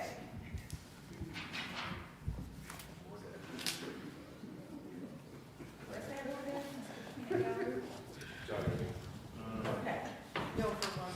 I was talking to John. Oh, Trying to cover the actual office with the reallocation of the gas and oil. So it's not like 51,000 that far. All right. Okay. Next budget center, 1690 Central Electrical Services. There's 3 people in this group. No new hires. So any increases in those first 3 lines are, So there's no new hires, but there's a proposed summer part-time help position.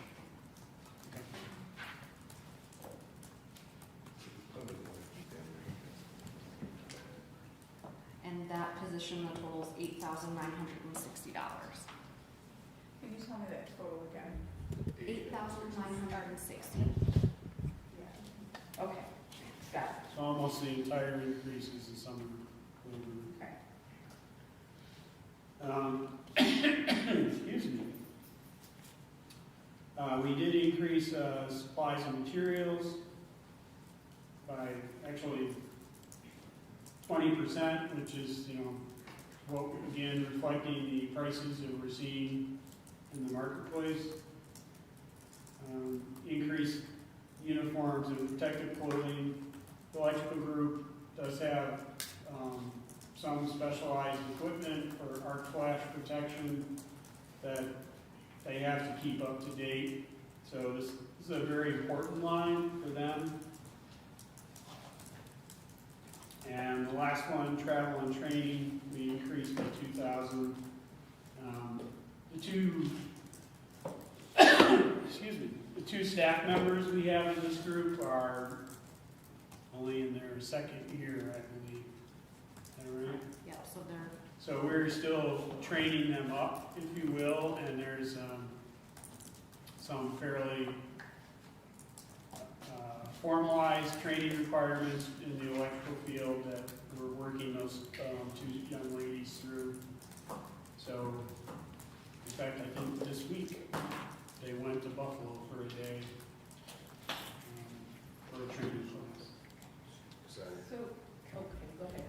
so is any of, like Dave Kane, because I know he goes to the other plants and does stuff, is any of his salaries attributed to the water and sewer fund? Dave King, Yes. I believe. They're on that page there. Where are you at, John? The salaries. This is contractual salary. Yes. Right there, John, right there on that page, thank you, Bob. Forgot this page. Got it, never mind. Yeah, Dave is split. So many pages. So I have one question just on the 410 line. We have a lot of end of the year expenses in that supply and materials because we've expended approximately 6,000. Last year we expended 5,000 and we have 12,000 in there.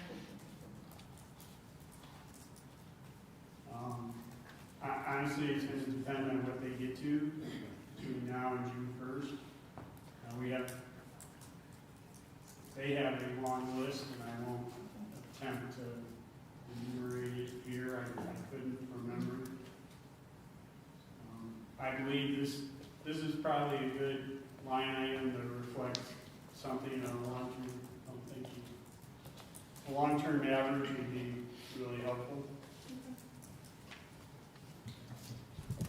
So, do we normally hire some help for the electrical department or street employees? I'm just asking because I don't know what we did last year or the year before. We did not have any this year, but I have been told that historically they have had a summer labor. And for my own curiosity then, what would in my brain I can figure out what a summer laborer would do in parks, but what would they do in central electric services? They're basically going to be schlepping stuff around. You know, like the electricians are going to be working on completing the field lighting in Project Park. Right. And, you know, there's a lot of heavy lifting for all of those light bars and everything. So they're going to be an extra set of hands to move stuff around, as well as it's a way to introduce someone to the electrical trade and introduce them to working for a public entity. So it is all of the summer positions we have, besides filling a need during the summer when we hire them. It's a great way to essentially test drive a future employee and you know, hopefully encourage someone to go into a skilled trade and maybe go into the public sector, which is So almost like a paid internship. They're grunts, they're gonna do all the dirty. Do we Yep. foresee any, like, more electrical work when the splash pad or anything, the Marcus Park, and any of the new things in the parks in summer? there is Will increase the a load. fair amount of electrical work to do in the Marcus Park project. We're participating in that. And then there's the softball fields that we got to be finished up. And I'm trying to, well, there's also all the lighting improvements we want to make on North Union Street. That was the other one I couldn't think of. You know, which obviously this person's not going to be in a bucket truck. They're not going to be making electrical connections, but And the summer work starts like June and lasts till September, October? honestly, most of these positions are either recent high school graduates or college kids. June to October. So you end up losing them in the middle of August because they're usually going back to college or going to college for the first time. So, you know, usually they're budgeted for 12 to 14 weeks, and oftentimes you can't keep them 12 weeks because of their other commitments. Particularly if you're hiring a recent graduate out of high school, because you don't get them until almost the end of June. So perhaps as we look, maybe even BOCES could be a resource there, so. also, that position is budgeted at 560 hours. And in the budget right now, it's solely in electric. We didn't split it prior to this, so it would still be split a third, a third, a third. So the effect on the electric would be $3,046.40, not the $8,960. Okay. And I can change that in real time. We just didn't. It was one of those things that we couldn't change until we had the meeting.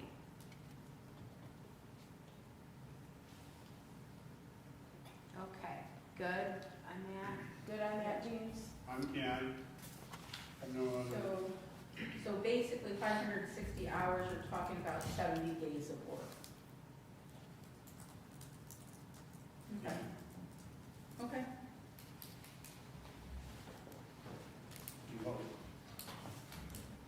Okay. We didn't skip anything there, Lawrence? We got through all that? Here's one I got two different page. I can do that too.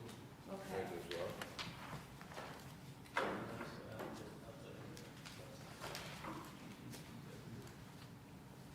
I think the next one is,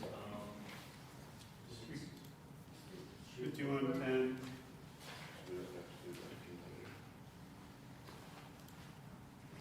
So there's a few things on the personnel part of this.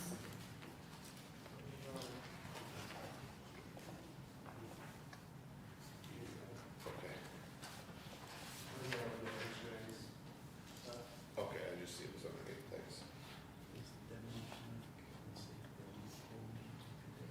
Well, I suppose. Okay. You there?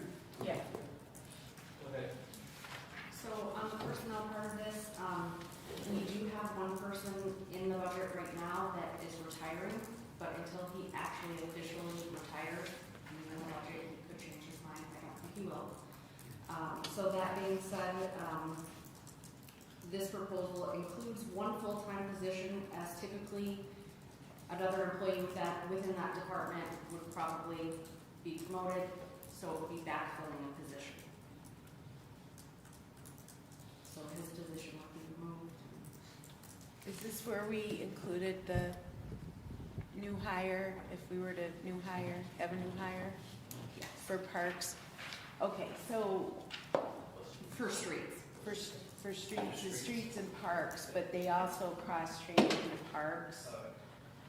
So the thought was to, obviously, to cut down on overtime, to fill the position that was vacant. I believe there was a vacant position that we didn't fill last year, I believe. But the I was gonna say, idea, based on what I just learned about my engineer, I'm gonna defer on that Okay. one. so from what I understand, that kind of is the case, and as Stephanie said, there's someone retiring, someone moving up, and then we're gonna be left with a vacancy. This obviously has to be discussed further, but the thought is do we want to extend the work week so that a new hire would be a permanent weekend position, with an idea of a rotating person from the crew, flexible schedule, so that we can offer more services every day of the week. And also, there's a lot of value in that, from what I understand, even with equipment, because there's always the best equipment scenario to cut grass, make it quicker, that if we extend that even in the summer, then we're capturing some weekend work. Also, if we want to extend and do more events, we'll have somebody there to man the parks during the weekends of the summer. And then, of course, as we're experiencing, if we have another harsh winter, it would be nice to be able to have a devoted weekend person that would be out plowing Sunday morning without any doubt who's going out, what's the weather condition, salting, all of that. So it's sort of with the idea that we're cross-training someone in parks and street, cutting down on our overtime. And I have talked to James about this, I've talked to the current streets supervisor, all think that that could be a very good possibility. So we had actually kind of suggested that for youth and rec before, that having not everybody at the same time would cut down and be more beneficial. So I think this is kind of where we thought to go before, right? To hire somebody specific for those hours, decrease the overtime, and, yeah. so And I- have more services throughout the whole week, like I keep saying, the snow doesn't stop at 3 o'clock on Friday. Yep. And so, you know, and also, you know, street cleaning and maybe some of the things we'd like to do on Union Street to enhance, you know, plowing and having it ready for Monday. I mean, I just feel like, and then of course there's an overlap of that person on Friday and Monday that works with the rest of the crew. And I'll speak over here, is that we have wanted the bathrooms open, and it was a long-term kind of fight about just who would close them, and so if we had somebody who was doing weekends and evenings, that could easily be one of the things they could do, and it would be of a benefit to all of our residents who use the parks. How does that say? Does that make it, okay then? So, first, I'm not aware that there was a vacancy that was left unfilled in the streets department, and you have a new position, you're talking about park, you have a new position of a streets maintainer and a parks maintainer on this. Yep, I was just gonna say that, the way we have it in here is 1 and 1, so the way that you wanna do it is one person split between the two. And then also, Stephanie, because you had said it, help me understand how it's actually backfilling. If you have somebody retiring, aren't you just filling the current vacancy? And then you're filling that person that moved up their vacancy. But isn't that in the 100 line already? That's my, It's currently there. it's currently there. If the person's here right now working, it's already in the 100 line. If they retire, the 100 line is already funded for whoever goes into that position. Well, it's possible that when it pulled over from the old budget, that position was already included in there. I don't know. The payroll, the I'm even talking about not position- that one. I'm talking about if I'm employed here, Yeah. my money is already accounted for in the 100 lines. Mhm. If I leave tomorrow, there's a balance on the 100 line. If you fill my position, the money's currently in the 100 line to pay Joe for the rest of the fiscal year. So I don't understand how it's backfilling Well, anything if the money's already there. These are There would- true new positions. You have 10 people, I'm- one leaves, you move one person up and backfill the 10th person. And now you have 2 additional persons, making it 12, for example. It's not backfilling anything, it's These are current not level backfilling, plus these are 2. new positions. could have been even before that. I don't know. This is what we've talked about, well, I have talked to the streets division, but we can clarify it. So you're saying this position possibly already is on the roster. Well, there's So that, the vacancies you talked about, I was also, I backfilled Jason Panis's position. There's Yeah. no new positions on the council. Okay. So I'm not positive, but I think one person did retire, Ivan, and I don't know what Whatever happened was- with that. I'm not Well, positive. we'll get Ivan's position clarification. was then filled by Don Bearfeld, that was already budgeted for. Right, the money was there. Okay, But then nobody filled in for Don. yeah, we'll clarify it. We'll But the see money how would have far. already been there though, still. This reflects. So even if we didn't fill the position, the dollars are still there, is what we're saying. Yeah, Yes. Okay, so you have a vacancy and you are asking for one new position. 2, One by streets, it says, they have one by streets, one by parks. Yes.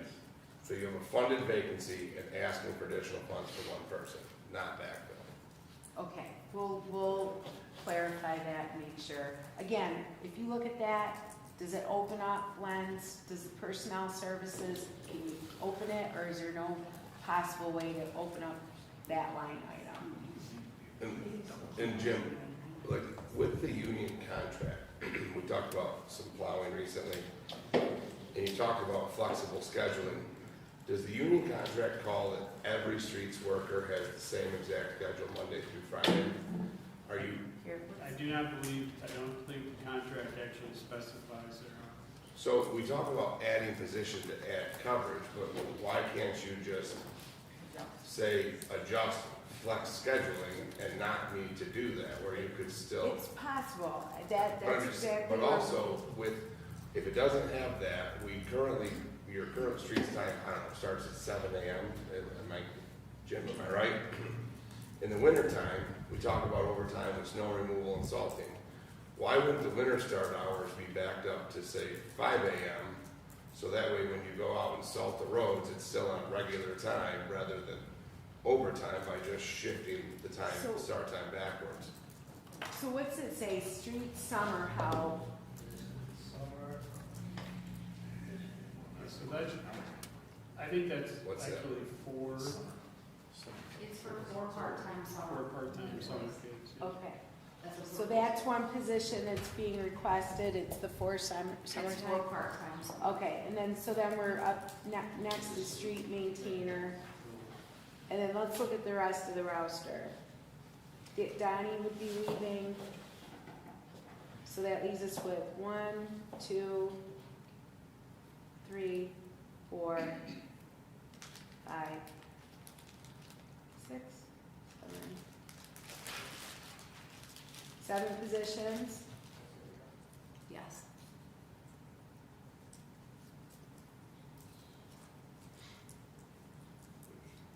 So do we think that part-time isn't necessary if we have one full-time? I mean, what's our thought behind that?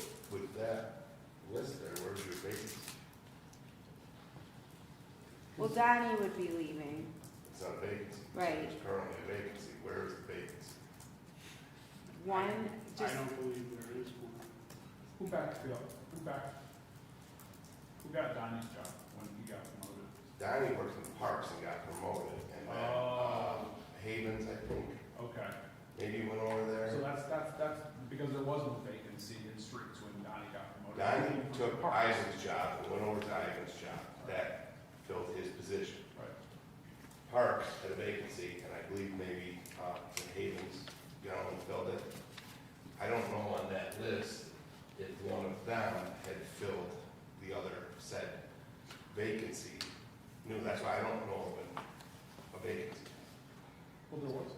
Right, so, I mean, with this list shows that we're asking for one additional person in streets. And indeed, when Mr. Bearfield retires, there will be a second hire to fill his spot. Now, we won't be hiring, it's unlikely we'll be hiring at the supervisor level. There will be the game of dominoes. We promote internally, then you gotta go down the line. I'm understanding all that, but it was repeated by multiple people here that there's a current vacancy. well, there will Projected be vacancy. a vacancy once he retires. So it's still But- funded, is what we're saying. But that's already there. Okay. That's already there. Well, that's true, So that's there's true, currently yes. no vacancy. I don't know how the system calculates that, but we could just assume that we're in an overlap. He's gonna be retiring next month, so he's gonna come out of there, right, by next month. And that's before the budget gets passed, but we This can budget take it gets out. passed, the current fiscal we could- year still has it funded. There is Okay, no we could vacancy. take, okay. Well, however we wanna do it, we can eliminate the request. For the new position. Go ahead, go ahead. I was just looking at this, I'm not sure if if it's right for what's going on. Yeah, But I was looking, like the prior year for the 100 line item, it was 499. And then this current year was budgeted at 460. So that dropped about 40,000. So I don't know if That's that, because- maybe last year they cut that? No, that's because of what Stephanie said, that this system budgets at the actuals, and the old system used to have at the total, not minusing any steps. But that's the current budget, which should be coming from Encode right now. Not the proposed is the only one that's calculating oh, the, that, So is the 499? And no one in this department is on a step. yeah, 499 was the year before. But they was the top prior their year. grade, now it's the actual steps that they're in. Yeah, but I'm saying 499 was the prior year. Then the current year we're in now is 460, so there was a drop in 40,000. I was just wondering if that was maybe when Ivan switched, that might be where that money came from, where that money dropped off.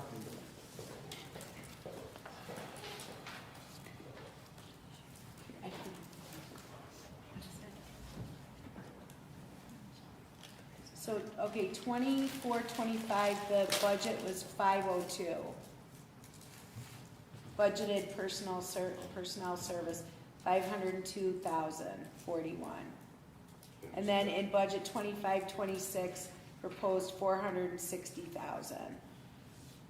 So there must have been maybe a drop off from that year to 25-26, and so, That cost, I don't think it's gonna add up that much, but we cut our summer help last year. I've been waiting. I think the summer help is part of Summer that help was part calculation. of that because we cut summer help last year from the We budget. didn't have any, right? Right. Last year. So that's part of that drop. What we had in parks. It looks like it's added back in to this projection along with Yes. something else to get to the 77, because this new position of the street maintainer is 50,000, and then the 4 summer help is 35, so you're talking about an 85 grand swing, but we're showing 77, so well, there's an increase, right? I mean, obviously, there's been an increase in, and then there you go, there might be Payroll. contractual that. So we didn't have any summer help in streets last year, only in parks. Correct. That's my thought process. I've been holding my finger on this spot, waiting for us to be done with that, so I can bring this up. But that's what it So- looks like, is that we just weren't funded last year. That was taken out, and we didn't have summer help income So for wait- that one-on-one money. yeah. All right, Yeah, this is proposing for summer help and a new streets person, Yes, a new streets position. Yes. yeah. So this proposal is gonna be for both. It's gonna be for the summer help to come back, an entirely new position, and then there's contractual that has to be in there somewhere. well, that's where, I guess, is the summer help, I think it was probably needed prior to, I would be more in favor of seeing the summer help in a new position, but I don't know how far Yeah, we're because you're going talking to about if we're doing this live or if we're doing this so, learning. so basically, if we wanted to go to the proposed idea of cutting overtime and having someone cover for the weekend, I don't know as if we could possibly move a person who's already in the week filling. What I would suggest is, if you're talking about moving people to I'm sorry weekends, to interject. since this is We union, recently did it with is it the sewer plant or the water plant? It was a water plant a couple of Water. years ago where they Yeah, completely we reversed the changed their schedule. schedules at the water plant recently, so it can be done. Right. It's not impossible. Just depends if, the need is there. I could not, winters like we had, or this winter, seems awfully short-sighted to cut our crew down. We're not cutting it down. Well, if we wanted to extend it to 7 days a week, Tiffany, what I'm saying, if you wanted to screw around with the employees' hours after they've been doing them, this is a union shop. Past practice has been served. So the city can get slapped with an improper practice if the union doesn't agree to this, and the unions have what they call labor relations specialists. The union did I'm not. sure there's a CCSA president here that you should be consulting with.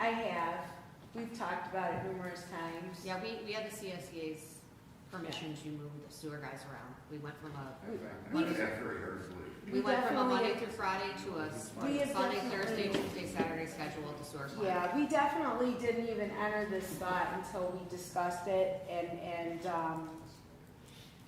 obviously this is projecting what it might look like to make services better for everyone, so that, we're making sure we're covering everything every day of the week, which, if this crew feels that, we can do it with that many, that the supervisor and Jim do, to keep up with services, by all means, that would be a good place to, spread out the days of the week, but it was definitely discussed.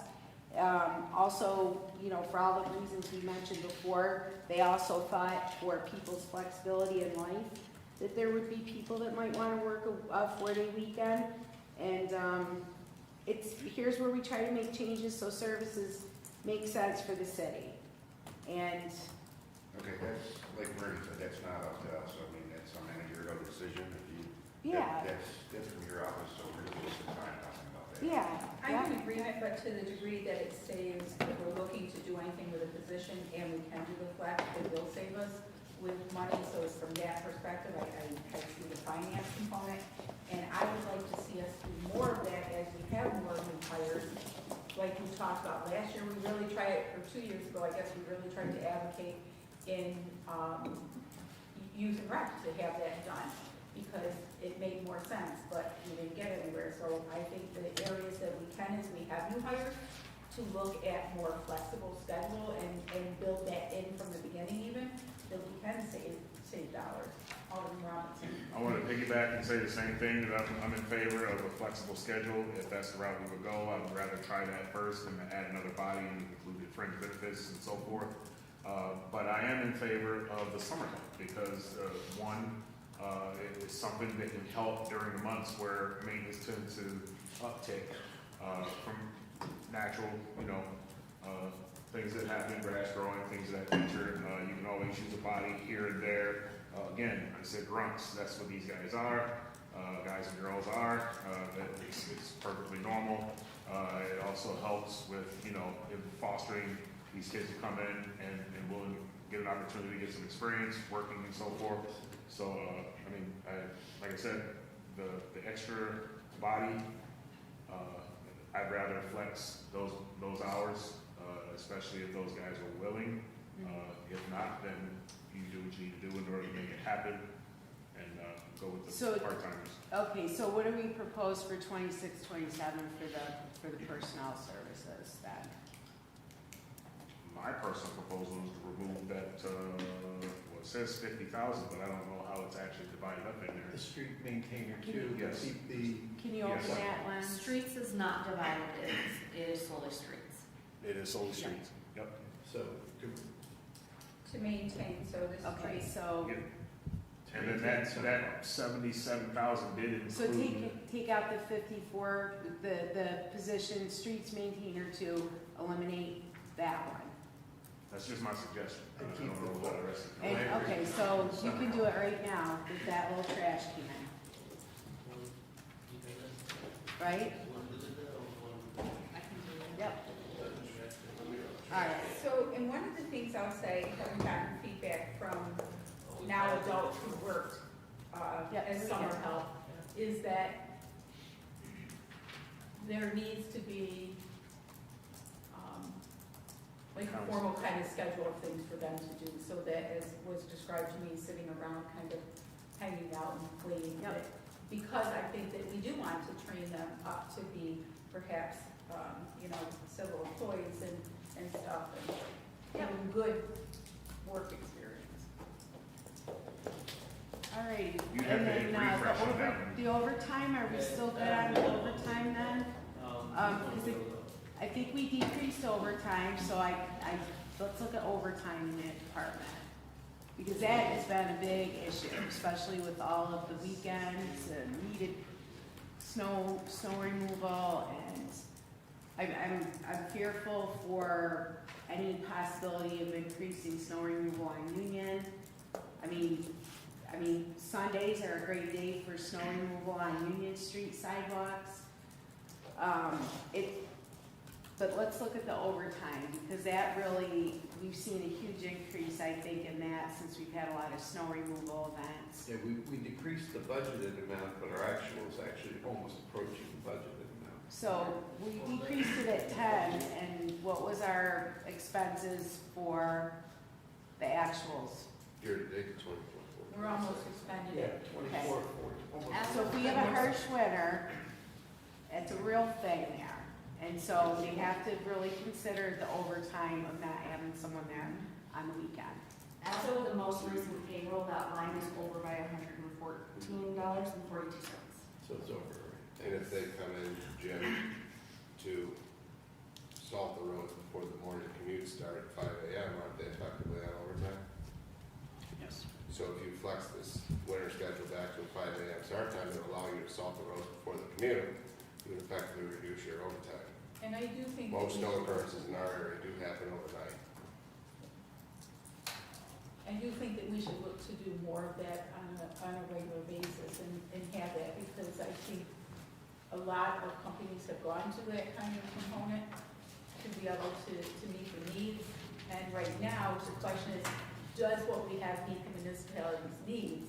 And it would seem like not exactly. Okay, so do we want to go back to 25 on the overtime? I'm good with that. All right, so, Yeah, I would argue that if you're gonna take out the permanent position, you need to do that. okay. While also looking to see where maybe employees might be willing to adjust. And if not, then how do we get to that adjustment for winter scheduling? I mean, I think that's a great idea. I think we're all on board with that. That's obviously something to hand off to the administration. And that'll have to be, you know, a Yeah, union and thing it as has to be well. worked in, right? I mean, it's gonna take time to figure that out. Yep. All right, so overtime will go back up to 25 and, And then we're back administrative. at 50,000, something out of that. We took it out, yeah, we took it out already to 53.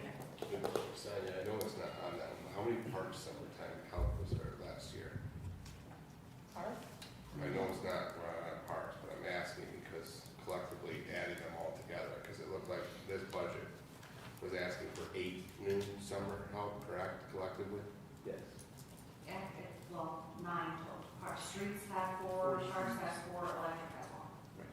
On top of whatever was currently here last year, divided wherever they were. I think we only had 2 last year. I'm not positive because I didn't do the budget Baseline, last fix year. that, overtime line, okay, cross that off. So, and also remembering that when we back out that position, we also have to back out that amount of fringe. Is it automatically do that, Lance? No, I do that. You keep track? French and streets, okay. And that was, maintenance too. Yeah. Did we remove another position where the friend would have to be removed as well? Okay. What was the other position? I'm the one that's had a 40 slips left and right, so I don't know if you want to ask. Wasn't he removed? I thought We didn't remove anything, or No. We took the civil, the junior civil engineer. We didn't take that one, yep, okay. All right, See? And the Well, we didn't take it, it was already. Well, it was budgeted. there. That's right, so there you go. And since it's So, already but you're there, right. the fringe needs to be left That's because. Yep, No, he's right, the new fringe, because it was proposed as new, so there would Yeah. possibly be new fringe added in there. So, yes, it's cut because it already existed, so you have to take the base and the fringe from the one that's funded here. Yeah, all right. Okay. Where are we at now on the, his name. go back to I think the, we're yeah, we're back on the main page. in supplies and materials. all right. All right, It didn't update though, Did we? it still says 15, he does after 11. okay. The appropriation is not out there, right? The appropriation, that will update, right? Also, Oh, because the lines are not updated, but the appropriations are not. Is it because Yeah, you the have that on a appropriations. separate screen, do you have to refresh? yeah, we're still working on, like, that refresh side of it. Sometimes it doesn't go right away. You know, updates We on probably February will 3rd, like tomorrow. just collect.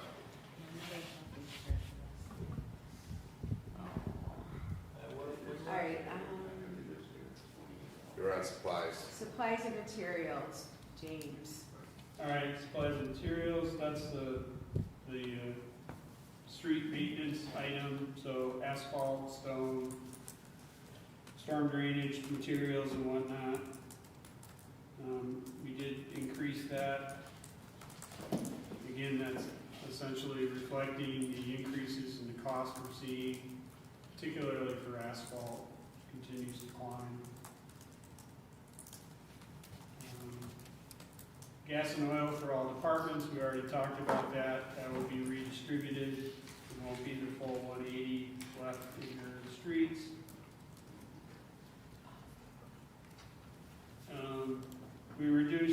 uniform protective clothing just based on use this year.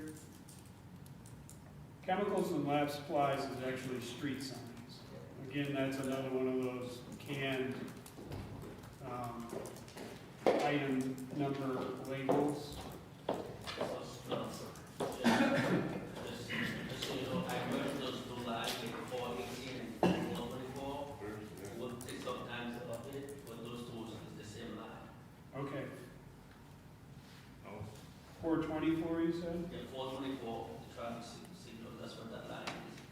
Okay. The 418 will be gone once the system is updated. 418 is gonna be gone, and then 424, it will be the new line, they're both the same.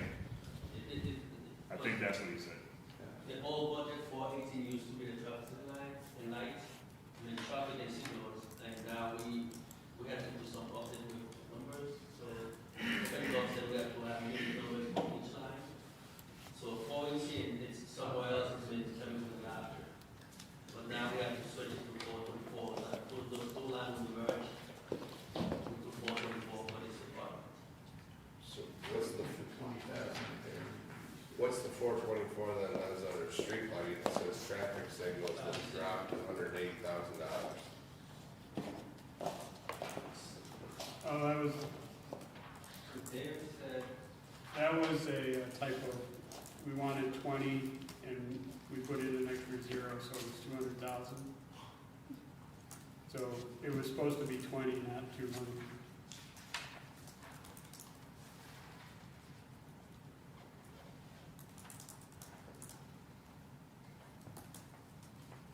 Under fiscal year 25-26.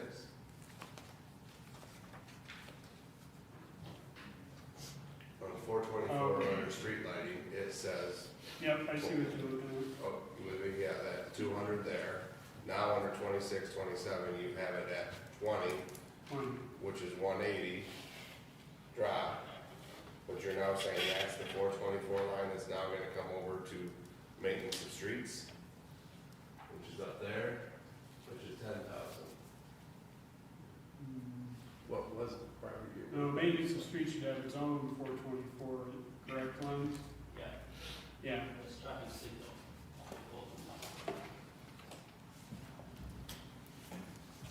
Which should be traffic signs, but the canned description is traffic signal. Okay. So the electric department. Thanks, Jim. The hanging electric traffic signals, and this is just signs. Right. Right, the streets get signs, the electric guys get the actual signals. Gotcha.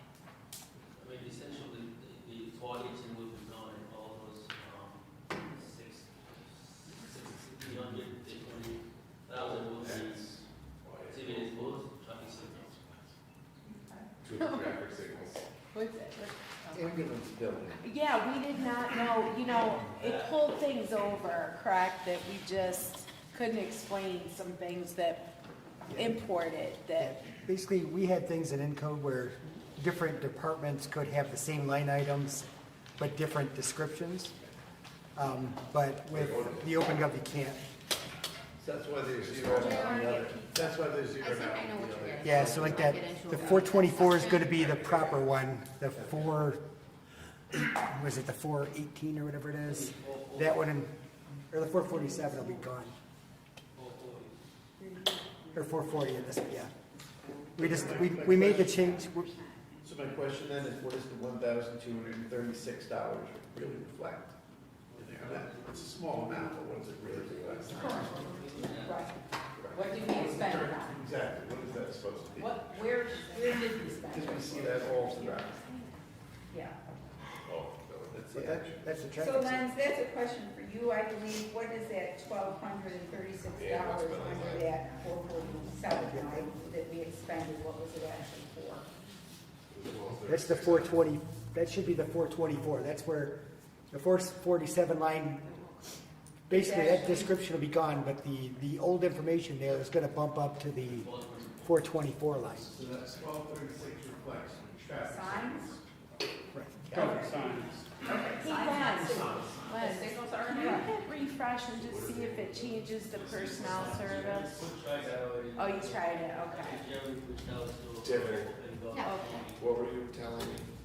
I think I understand what you're saying, you're concerned about going from 200,000 to 20,000? Yeah, I was also confused because both lights said Oh. 424 traffic signals, that's why I was confused.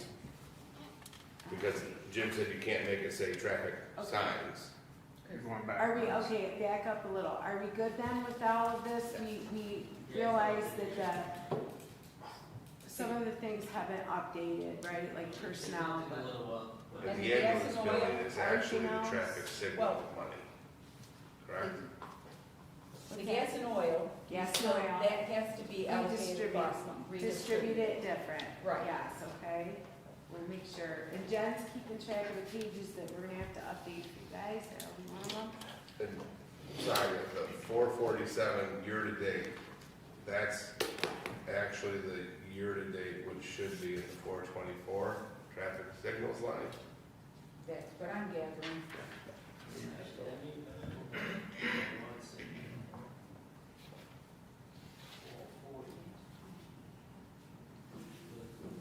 Those are changes we had to make in Encode, like, to make, basically match up with everything else, so they were made in Encode. But basically the process has to carry over into the OpenGov software, and that's what's taken a while. Sometimes it does it right away, sometimes it doesn't. If you actually go to the line items, like in the proposal side, you'll see the right thing, but for whatever reason, we're trying to figure this out.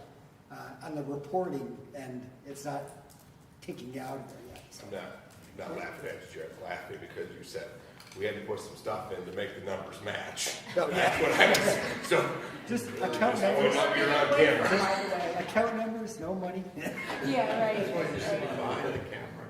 We're Okay. coding, right? It's like a coding thing or something. okay, so, just to recap, If you guys look on the screen, this is what the 12, 35, 90 is, 12, 36. This, that line for 47 will be 441 after tonight will be, but this is above the result tonight, that's what that line will become. So this is your 12, 36 you see on the other side.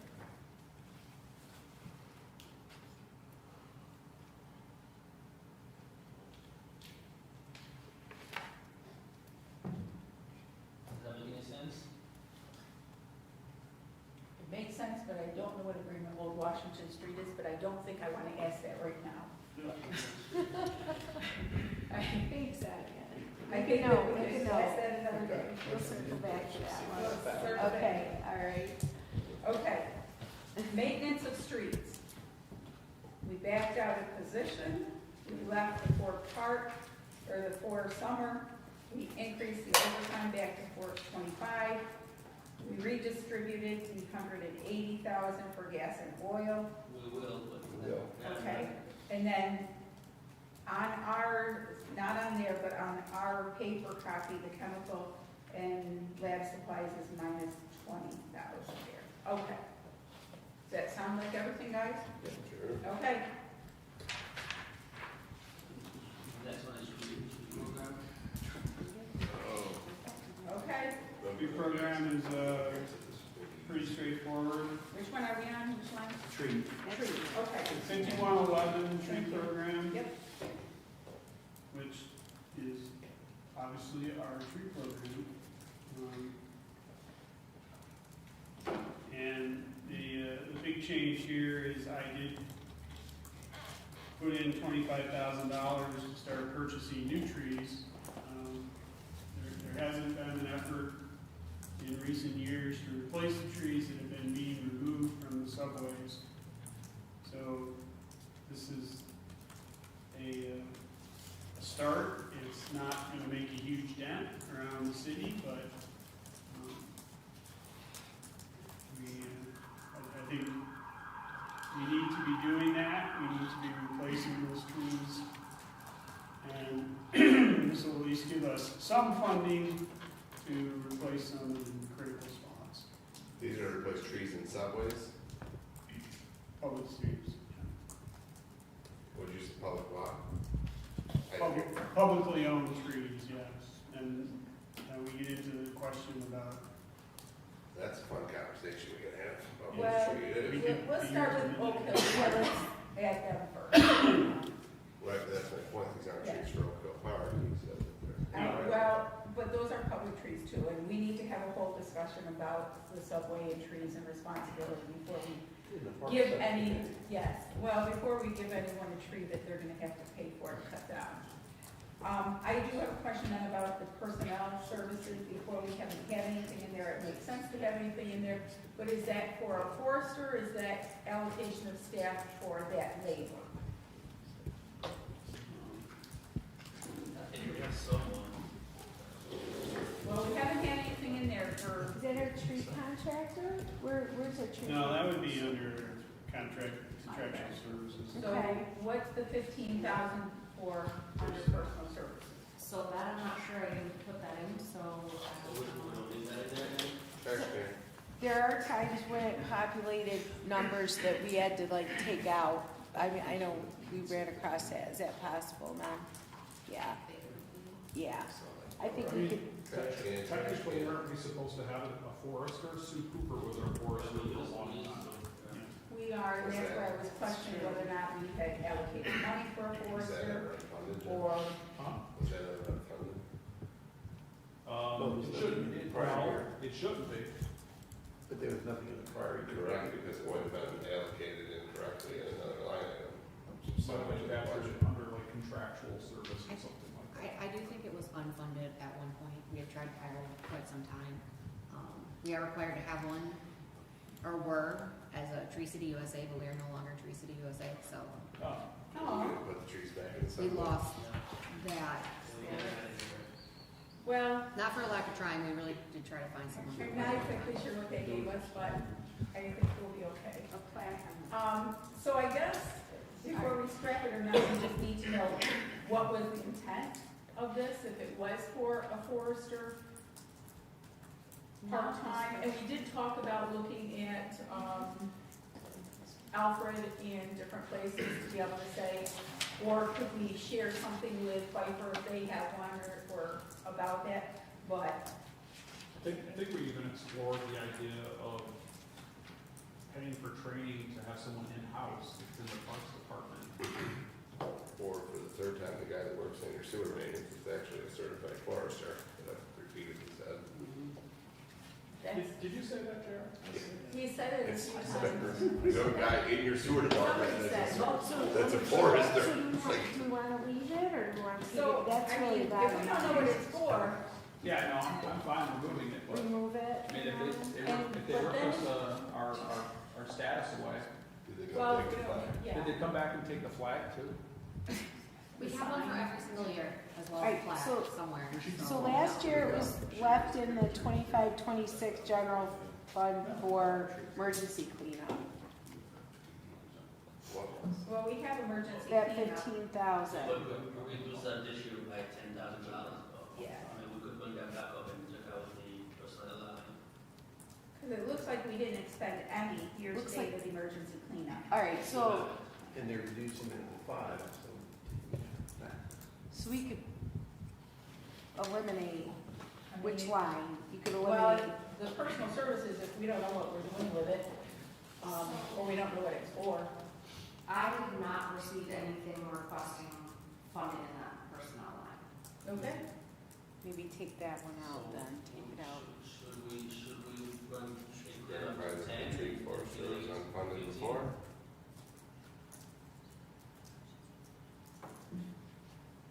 Huh? I Well, just we haven't asked you had to anything in that clarify line. Yeah, let's take it out. Okay. I'm good with that. Look at us. Unless, you know, they can put it down up there. That's their plan.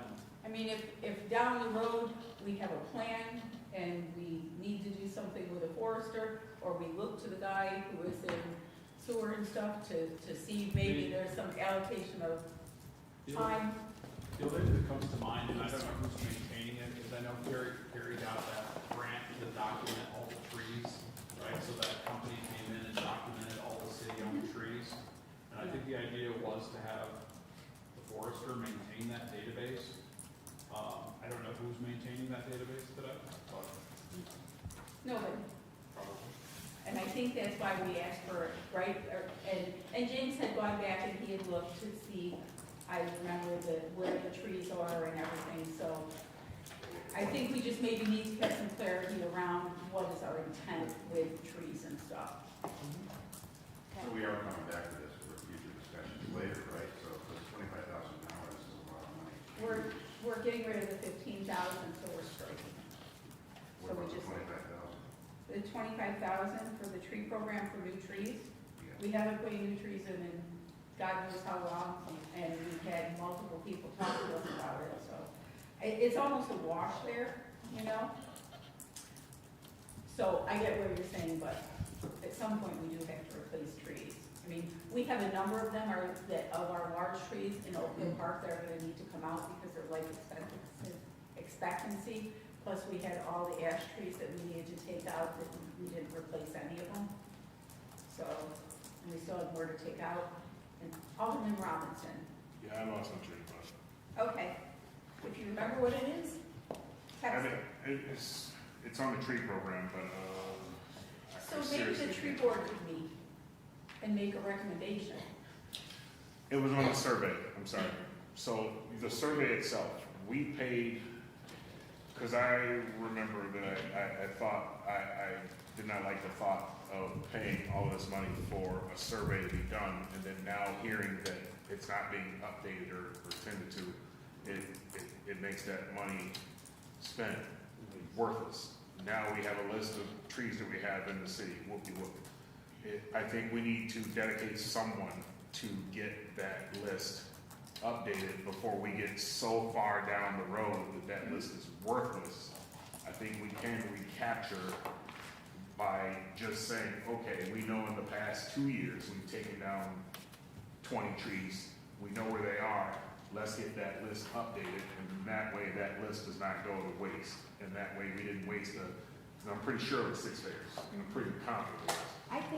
I think the survey exists even from Carrie's conversation about it, so I will check into that. It was see just if done it is. 3 or 4 years ago, Okay, this thing was. I do think though that the tree committee should meet. okay. It's never met since I've been on the council. We have multiple issues regarding the trees.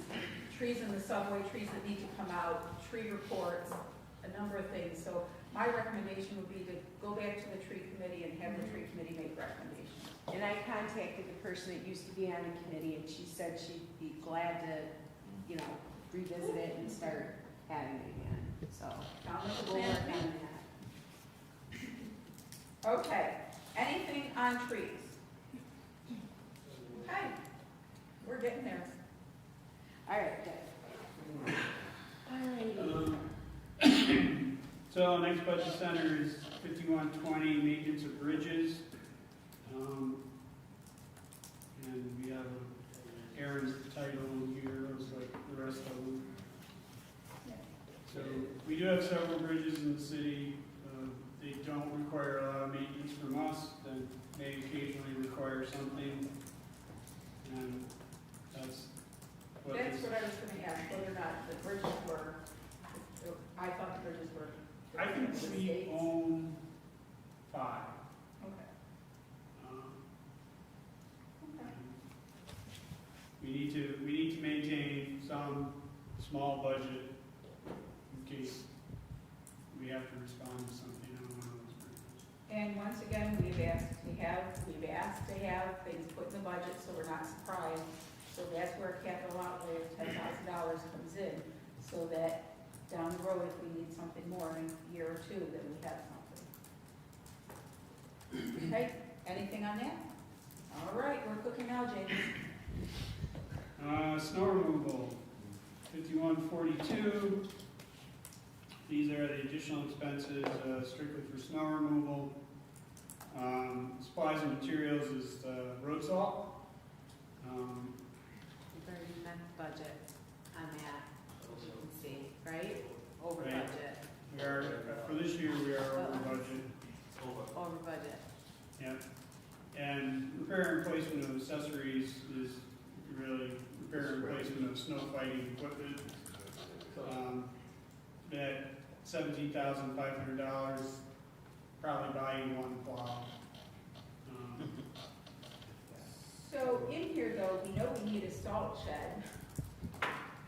Or some kind of salt structure. We are, this week we've been talking about this. We are gonna work very hard at trying to find a grant for this again and a place. Think we have a good idea, so we're really good, we're determined to figure this out this year. Anything on the snow removal? Any questions on that? Yes, I got some. Go ahead. So one of the items that, I mean, since you guys brought it up, that we're over budget on that, we've still got a month left. One of the practices that the auditors brought up was the fact that something that is over budget is not being adjusted. Are we starting the practice where that line needs to get adjusted in our budget? We should not be overspending budget line items. So something should be put it in the negative, right? Yeah, I discussed this with Donnie, and I think he felt that if we really did come in over budget, which obviously we are now, and this just happened after this last big snowstorm, and he thought that there was money in the signs budget, and so we'll initiate that, James. Right. Okay. And that doesn't take, correct me if that, so that does not take council action. You guys can just do that in your, right, lens? Yes. That's in the charter where the accountant can move something. Now, is it, You can, is it from one department to another though? that's you. I don't think We you can can. general fund, we can move from the item in the general fund. The only one the council would have to approve is the 100 lines. It's the 100 line. You can pull from one department and put it to another? Okay. You can't cross the funds. No.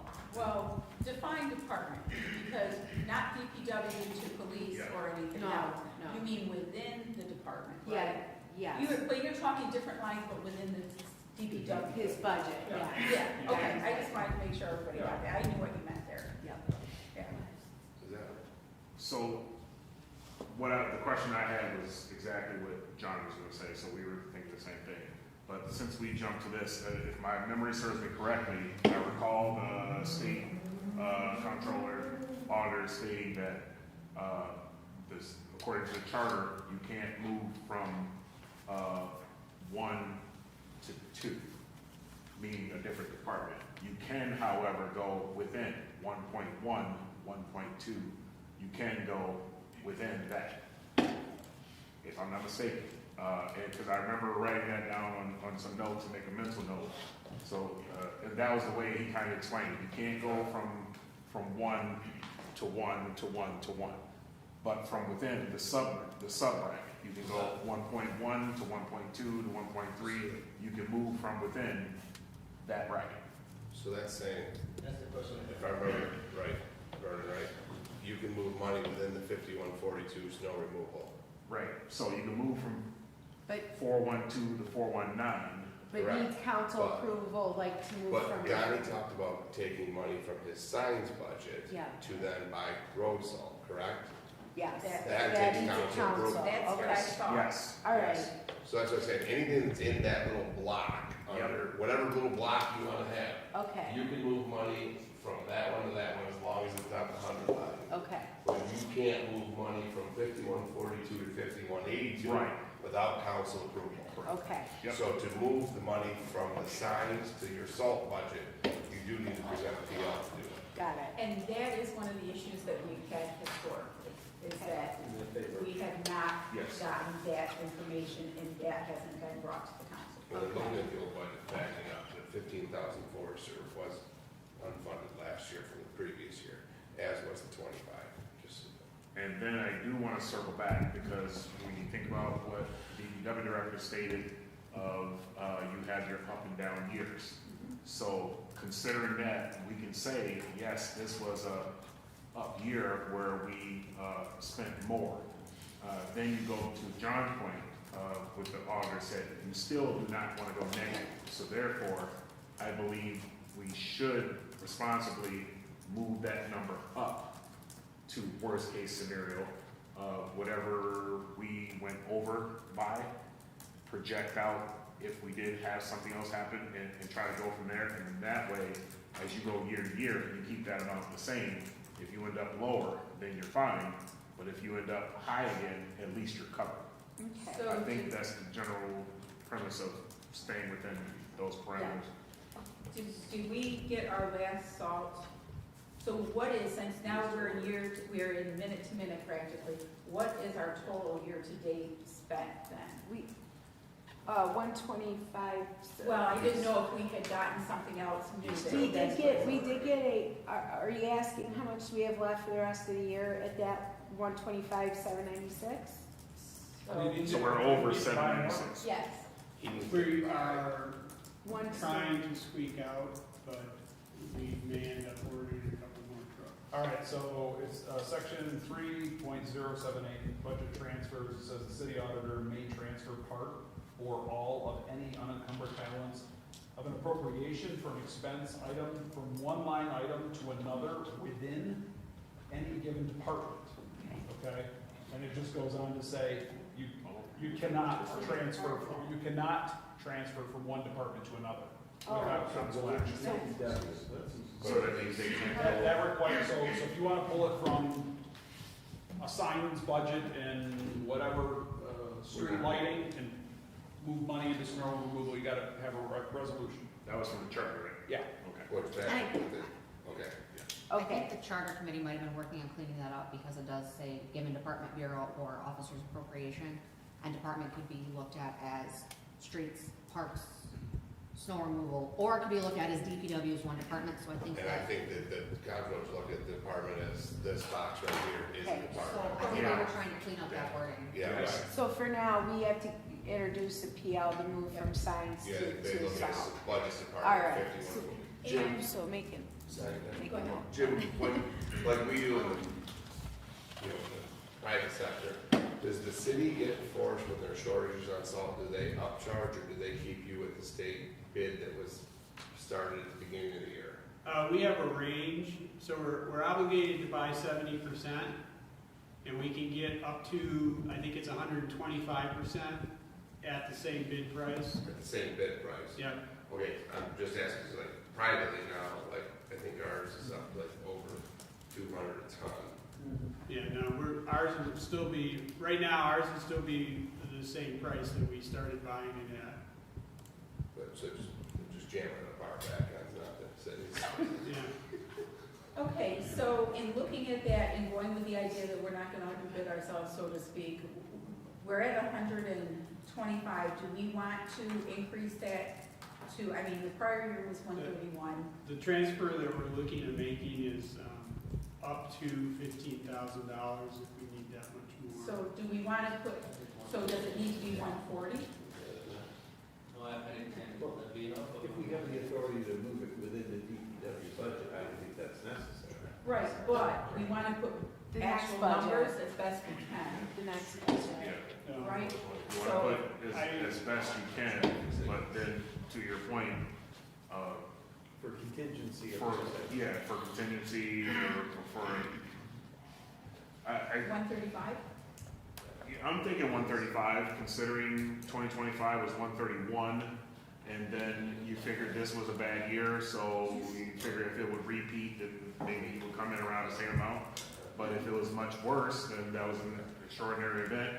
You can't plan for that, so Yeah. therefore that's And where we can. contingency or moving from within should be perfectly legal, and if the comptroller doesn't like that, then We can have another discussion. yes. Okay, So you don't have, Jim, you don't have enough, if I remember that right? For the traffic signs, you just said you wanna move how much? 15? I think it was 15. But according to that, you have like $30-some hundred, right? 'Cause currently under the ambulance building, you said from the signs, which is 424. What line is that, Jay? Well, But wasn't there's ambulance billing everywhere. wasn't 418 and 424 gonna go together, which would give about 15,000, I think, right? Because 424 on there and 418, is that what you told us, Lance? We're gonna go together? Those will be combined, so the 418. Traffic signs and chemicals are gonna go together. Yes. And so you have to see how much money you have left in those two lines. And obviously, we can't move it if it's not there. Is there, you guys, is there another one just? There's, so? I'm sorry, No, there the, shouldn't be, but I'll have to go back and revisit the request I got from Don. No, that's okay, I because don't you have guys that. figured it out and sent us a PL. So the conversation I had with them are the actual signs that go into the side of the road, like no parking signs. Yep. So just remember that when you guys are asking for signs. Okay, remember that there's actually a budget for signs. That's what I'm saying, that's sort of the way it's. So worded. you guys go back, figure that out, and then you'll send us a PL for where it's. What, you didn't ask for signs if on you, the street then? everyone should have the appropriation report, Uh-huh, and under the old Excel budget, This it one? is still listed as traffic signs, and it's $15,378.21. This one? as long as it's there and it hasn't been expended, you guys look at it and just give us the PL. Okay. Actually, I don't think we need the PL because Well, that's what John just read, that because it's gonna come out of a different box. Yeah, So So I if you guess, look at- okay, so are we gonna define department by budget center number? That's For what, now. that's, Well, it doesn't specify that. And that's why I'm sending that to Mike Morgan for a comment. The state comptroller said that the budget center number is a department. That was Well, straight. I'm just saying, that's what the comptroller told Vernon and I when we were in there, that this is a department. He said you need to view each budget center as its own department. That's what they said to us in the room. Right, and the charter does also specify that it says within any given department, bureau, or officer's appropriation. Well, if he's an officer that oversees the same budget, the same departments, then can he, so I'm just drafting something to send to the city attorney for his interpretation. and maybe we Just to could then clarify. get NICOM's interpretation so that we're all on the same page. Right? And in the meantime, just do the transfer, better Yeah, safe than it's sorry easier with just the to do the PL, and then transfer. we can just Yeah, figure out going forward. And did you change lens to 135 on the, salt? Yes, he put Okay. 10,000 there. Did you All right. finalize the lens? I saw you do that. Okay, yeah. Alderman Robinson. Yes, I just want to go back to that topic because I want to make sure we emphasize that we are going to make sure that we're putting control measures in place, that we are not repeating the same old, same old. I would rather have the lawyer's interpretation, and I would rather have something from the comptroller's office to specify what is it exactly we should be doing so we can Yes. correct it. And then if amending the charter needs to be done, then we need to do that because the wording is too broad. So I just want to make sure I mention that because I don't want to just skip over it and then next year we run into the same thing and then I have an epiphany and go, what the hell are we doing? So in that vein then, we should put that on, on finance. You can put it wherever, I mean, because it's a Or good city question to ask operations, for. one of the two, so because- we should make sure that we put that on so that we keep it on our, and we've talked about keeping things on our agenda until we get them completed Yep. versus dropping things off. So Tiffany, can you make sure that we revisit this topic after the budget to, and we need, I'll talk to Mike as soon as next week, and then okay, I'll have him answer by Tuesday. all right, that'll work, and then send an email with the response, and then we can go from there on planning. I can also. We just want to make sure that we're correcting some things here and not just, Repeating the same. yes. I can also use the state auditor and try to get some clarification on that, but if I recall, they did tell me that's my duty to move any line except the 100 line in council, so I will. That's what they told me, but I can reach out to them again and find some more. And that's fine, but to illustrate, the emphasis of people's opinions, we have one document here that tells us that we have two separate payments here of 260 and 780, and then he just read something from New York that said we're only getting the 780. And I So we need to spoke make sure we check with Exactly. everybody to ensure We're all what is on the same correct. page. Yeah. That's all I want to And know. when I got the call, I made them very clear on that it's on top of what we already are getting it, but we will make sure, yes, on that. But I'm just using that as an example, Yeah, that we exactly. have two different entities that's giving two different answers. And we have it now on so we can move forward, Yep. because we have it on Thank you. our committee. Apologies to the chair. Okay. Okay, So- street lighting, is that what we're on? Yeah. So we changed that BQ energy because it was just literally all over the place and just, you know, we have to do the BQ energy differently, so that's why it sort of got eliminated. Right, Lens, Well, we've never put anything in this week line. because, That's something we may have to find a way to do it differently. Because what we normally would do is move the money from those lights and power to money down here so we could pay the bills when we get them. So would it make sense for the BQ Energy to take what is going to be allocated per department, add that in the revenue for those specific departments, and then have it showed up as an expense? it should be light and power. I said to Lens, let's always call it light and power for the expense, and the BQ energy is a revenue. And it should be in each one of those each one of the departments that uses lights. Right? You want me to rename the lights and power to BQ energy? Well, no, I'm saying that on the revenue side, for each department, there should be a revenue Called BQ. from We BQ. do have that. Yes, but it should be broken up according to what is utilized, and then we can actually see it. And that report you're gonna give to us will help us, I think, with that, be able to visualize it a little bit better. But we should have a BQ energy expense, or a revenue on each line that has electricity, and then on the expense side, we should have. Light and power, it was Yes, what we were yes, trying to pull yeah, in. yeah. So, like you said, BQ energy is our revenue, and light and power is our expense. Yes.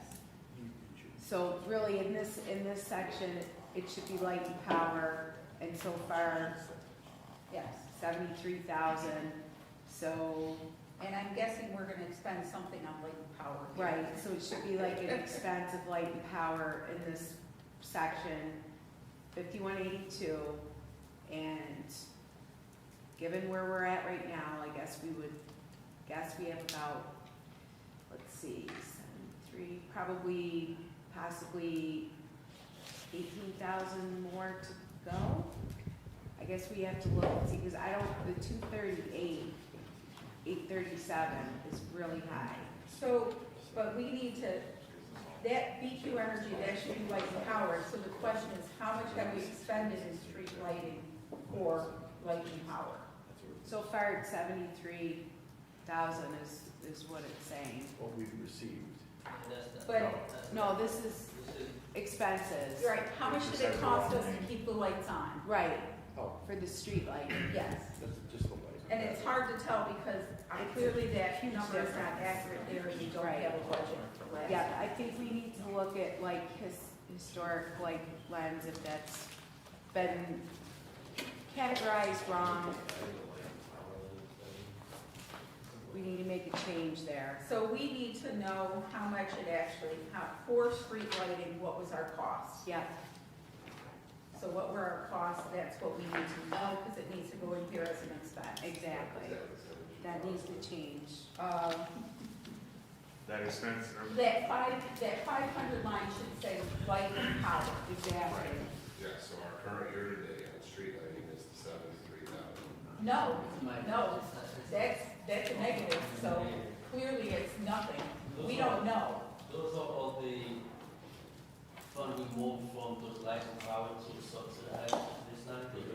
We always would say, well, we got that. Make the minus sign, I can see that. So the issue is before, that is my understanding is that BQ Energy, some of those credits had been put in as expense, some had been put in as revenue, and we need to just Straighten it differentiate out, between yes. the two. Yeah, Well, I that just should didn't be see an the minus sign example. next to it. Were you not wearing your glasses? So we'll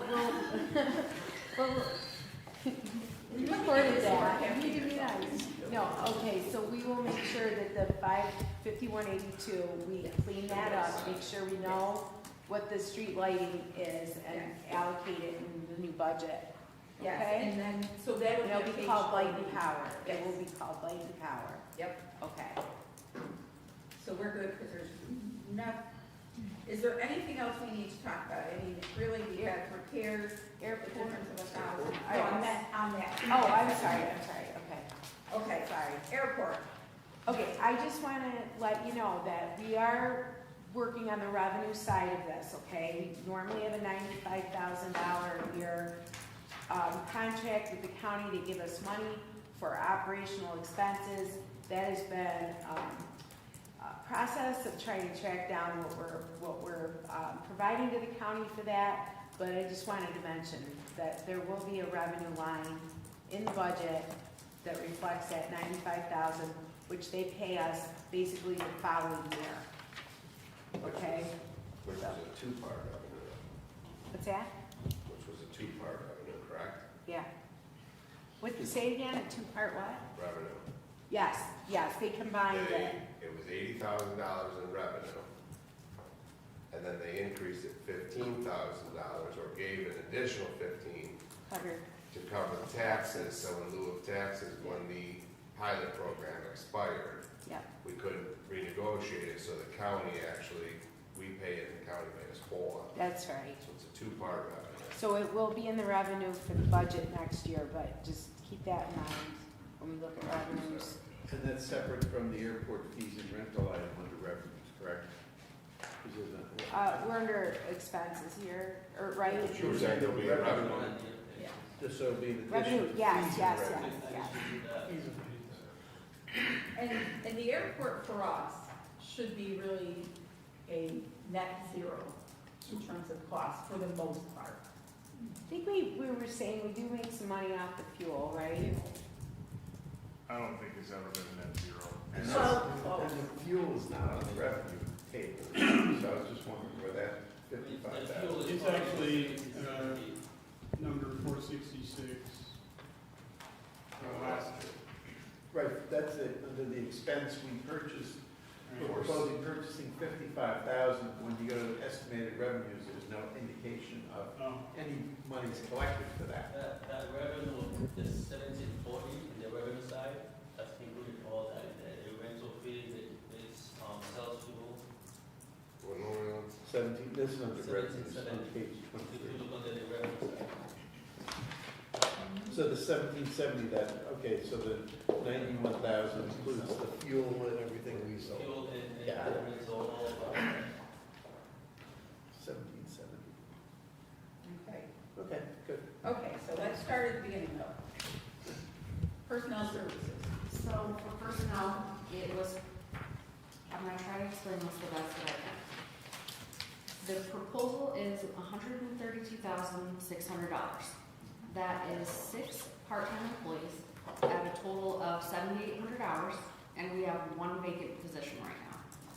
In the previous fiscal year, those 6 employees only worked 3,649 hours between the 6 of them, and it was 62,018. So I'm not sure, it looks like they're anticipating 7,800 hours, so almost double the. So you said, I'm sorry, you said 6 part-time and 1 vacancy? you just said. So 6 So it's 5 part-time. part-time and there's 1 vacancy, 6 Wait. total. Okay, so 5 part-time, 1 vacancy. And how many total hours was there previous? 3,649. Okay, and so now, since we've jumped to basically up 2/3, that's how many hours? 7,800 hours is what they're proposing. So what is, Why? I think that's what this is, whichever way you look at it, it's not correct. I put a Okay. call for, the store out today. She was out at, when I called her, and I will get back with, the phone tomorrow and find out what's the reason behind it, that jump back. Yes, because we more than doubled our hours. 74% increase in salary, that's not right. Okay. On the spreadsheet that went to me, that's what she put. Who's she? Amber, And How many work currently at the airport? Okay. So How many what, work currently at the airport position? how many? 5 part-time, 1 vacant, 3,649 hours.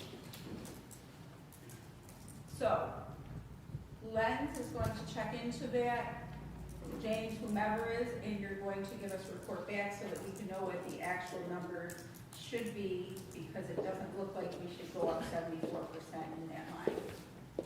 I remember when they asked for the 6 part-time years ago, we gave.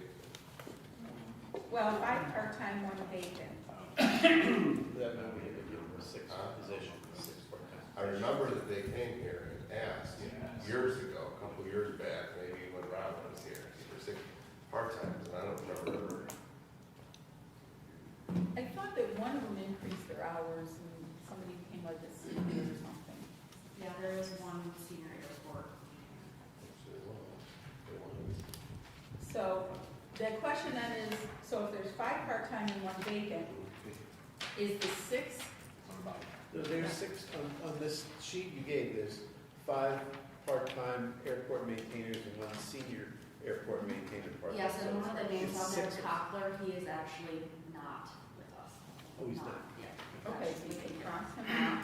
So that's 1, 2, 3, 4, and then the senior, so that's the 5. But is the hours that are in there and the money that's budgeted inclusive of that vacant position then? Yeah, it includes the vacant. Okay. Okay, so we need you to get back to us and let us know what that number should actually be, because it shouldn't be 74, it shouldn't be more than double the hours. Well, it should be in there because this number matches, the proposed budget with 1, 2, 3, 4, 5, 6 people.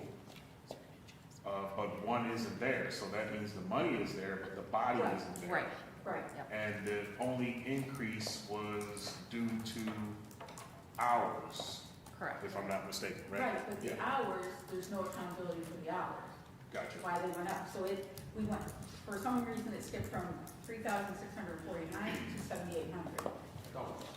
Okay, well, I And we want to didn't go on even record. staff.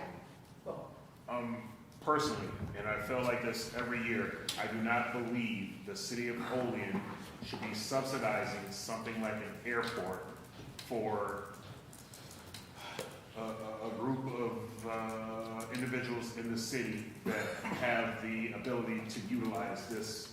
the county. Yes, I think, I'm just gonna say, I believe this is, the county should take over this. I don't believe the city should maintain this. I know there's, FAA grant funding and the whole 9 yards, but again, I just wanna reiterate that I believe the county should take that over. You're talking about $250,000 that our tax dollars are going towards, and, I've never been able to fly to that airport to go anywhere. So what is it benefiting me?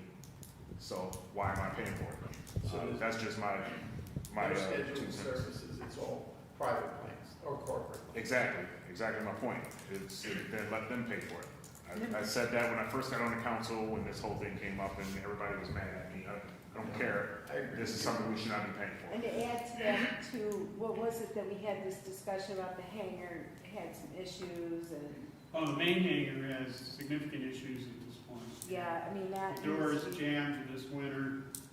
We were able to get them open and get a plane out, but Well, that's an easy fix. Since we typically pass on the cost to those that utilize things, pass on the cost to those that are utilizing the hangar. Divide it up amongst those people. I think the fix there might be the removal of the World War II vintage hangar and more short, key hangars like were built just a few years ago. As long as the county pays for it. Well, maybe what I should do is call, we'll have a meeting about the airport and discuss these things, okay? Like I said, I'm just I one mean, I of was 7. happy to see the contract come through, helps offset it. But also we are using that to pay the property tax, so. But I guess it's worth a conversation. I will attempt to, we'll reach out and have a conversation about it. And One thing I want to say too, I didn't have enough time, but I looked at the possibility of timbering That's and what I was gonna say. so, we didn't quite get there because we had a lot of other things going on, but we'll, you know, I guess with the council, after we put it out to bid sort of thing, we're looking into that possibility. the I was gonna say, I agree that if it's gonna be ours for a minute. Yeah, yeah, As we look at what other revenues. Sorry. yeah. Yes. Lance, can you add a line under revenue specifically for the resale of fuel, so that way it's tracked, if the expense is tracked separately, we should see what the revenue side of that is. We can do that. We can do that, right? Track the revenue side of the fuel.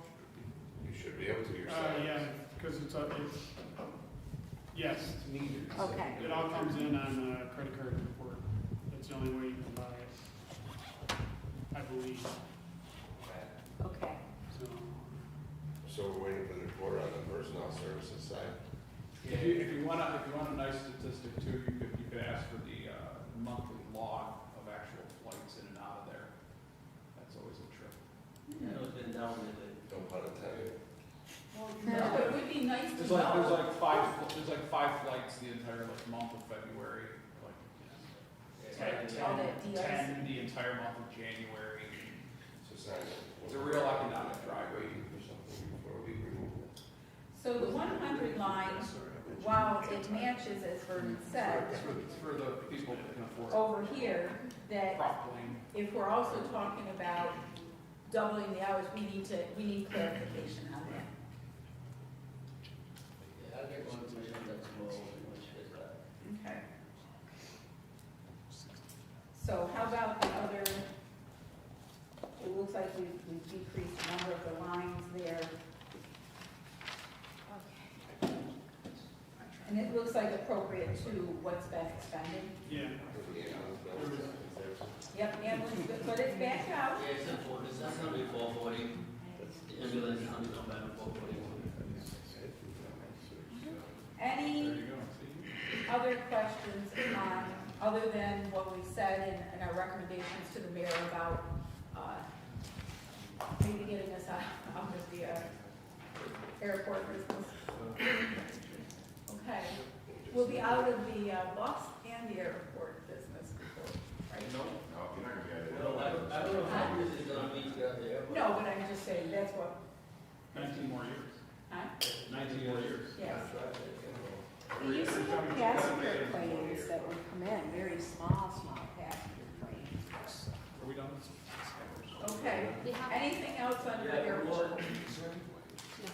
Okay, nothing else under airport? James, are you good? Yes, well, Okay, we've covered everything? well, I mean, I don't know where these other ones fall, and possibly Okay. parking, park, stadium, landfill monitoring. Oh, wait, Landfill Which- is yours. huh? Next The page. landfill is yours. But wait, there's more. Landfill? Okay, 18, what is it? 1418? on page 18, I'm sorry. Oh, on page 18. We don't stop after 3 hours. This is our biggest area. If we you had, know. here's our Tell the goal. air first, 10 minutes, 10 minutes. Let's get these last few done. We got really hung up with line 1. Right, we did, So we did. public transportation, honestly, we know that that's our contractual cost for the Oats bus, correct? That's Yes. not his. Honestly, looking at That's the not things, good. you should just go to the parks. What? That's not his. That's not his. Well, let me try to give him That's something Gary's. else. What was it that you had left, James? I guess just landfill monitoring, Landfill monitoring? which is group 8160. Different day. That's the reason why we're never gonna do. And we're not gonna, Parks? Park. we're not gonna Okay, do parks. parks. He should We're not be- gonna do parks today. Okay, So thank you. Because- That's Park Stadium. parks, Yes, and typically we've done parks separate, I thought we anyways. can do it different, we can do it on a different Can I day. refer this to? Sure. We can finish Tuesday. I mean, we have what to do left through DPW. We have landfill monitoring, and then we have parks Parks. In stadium. and stadium. That, can we add that Where to does Tuesday? off-street parking? Yeah, sure, up to you guys. That's the clerk. Switch it for whatever. Okay. You're okay with that? Did you hear James, him? are you okay with that? Parks on Tuesday instead? Okay, I believe Okay. we Okay. agree. so Jim, we'll finish Did you hear those him up. say it's on that parking was the clerk? Did you hear him? Okay. Okay, good? Yeah? Okay, I make a motion to adjourn. Do I have a second? Second by Alderman, yeah, you know, Anastasia, all in favor? Aye. Opposed?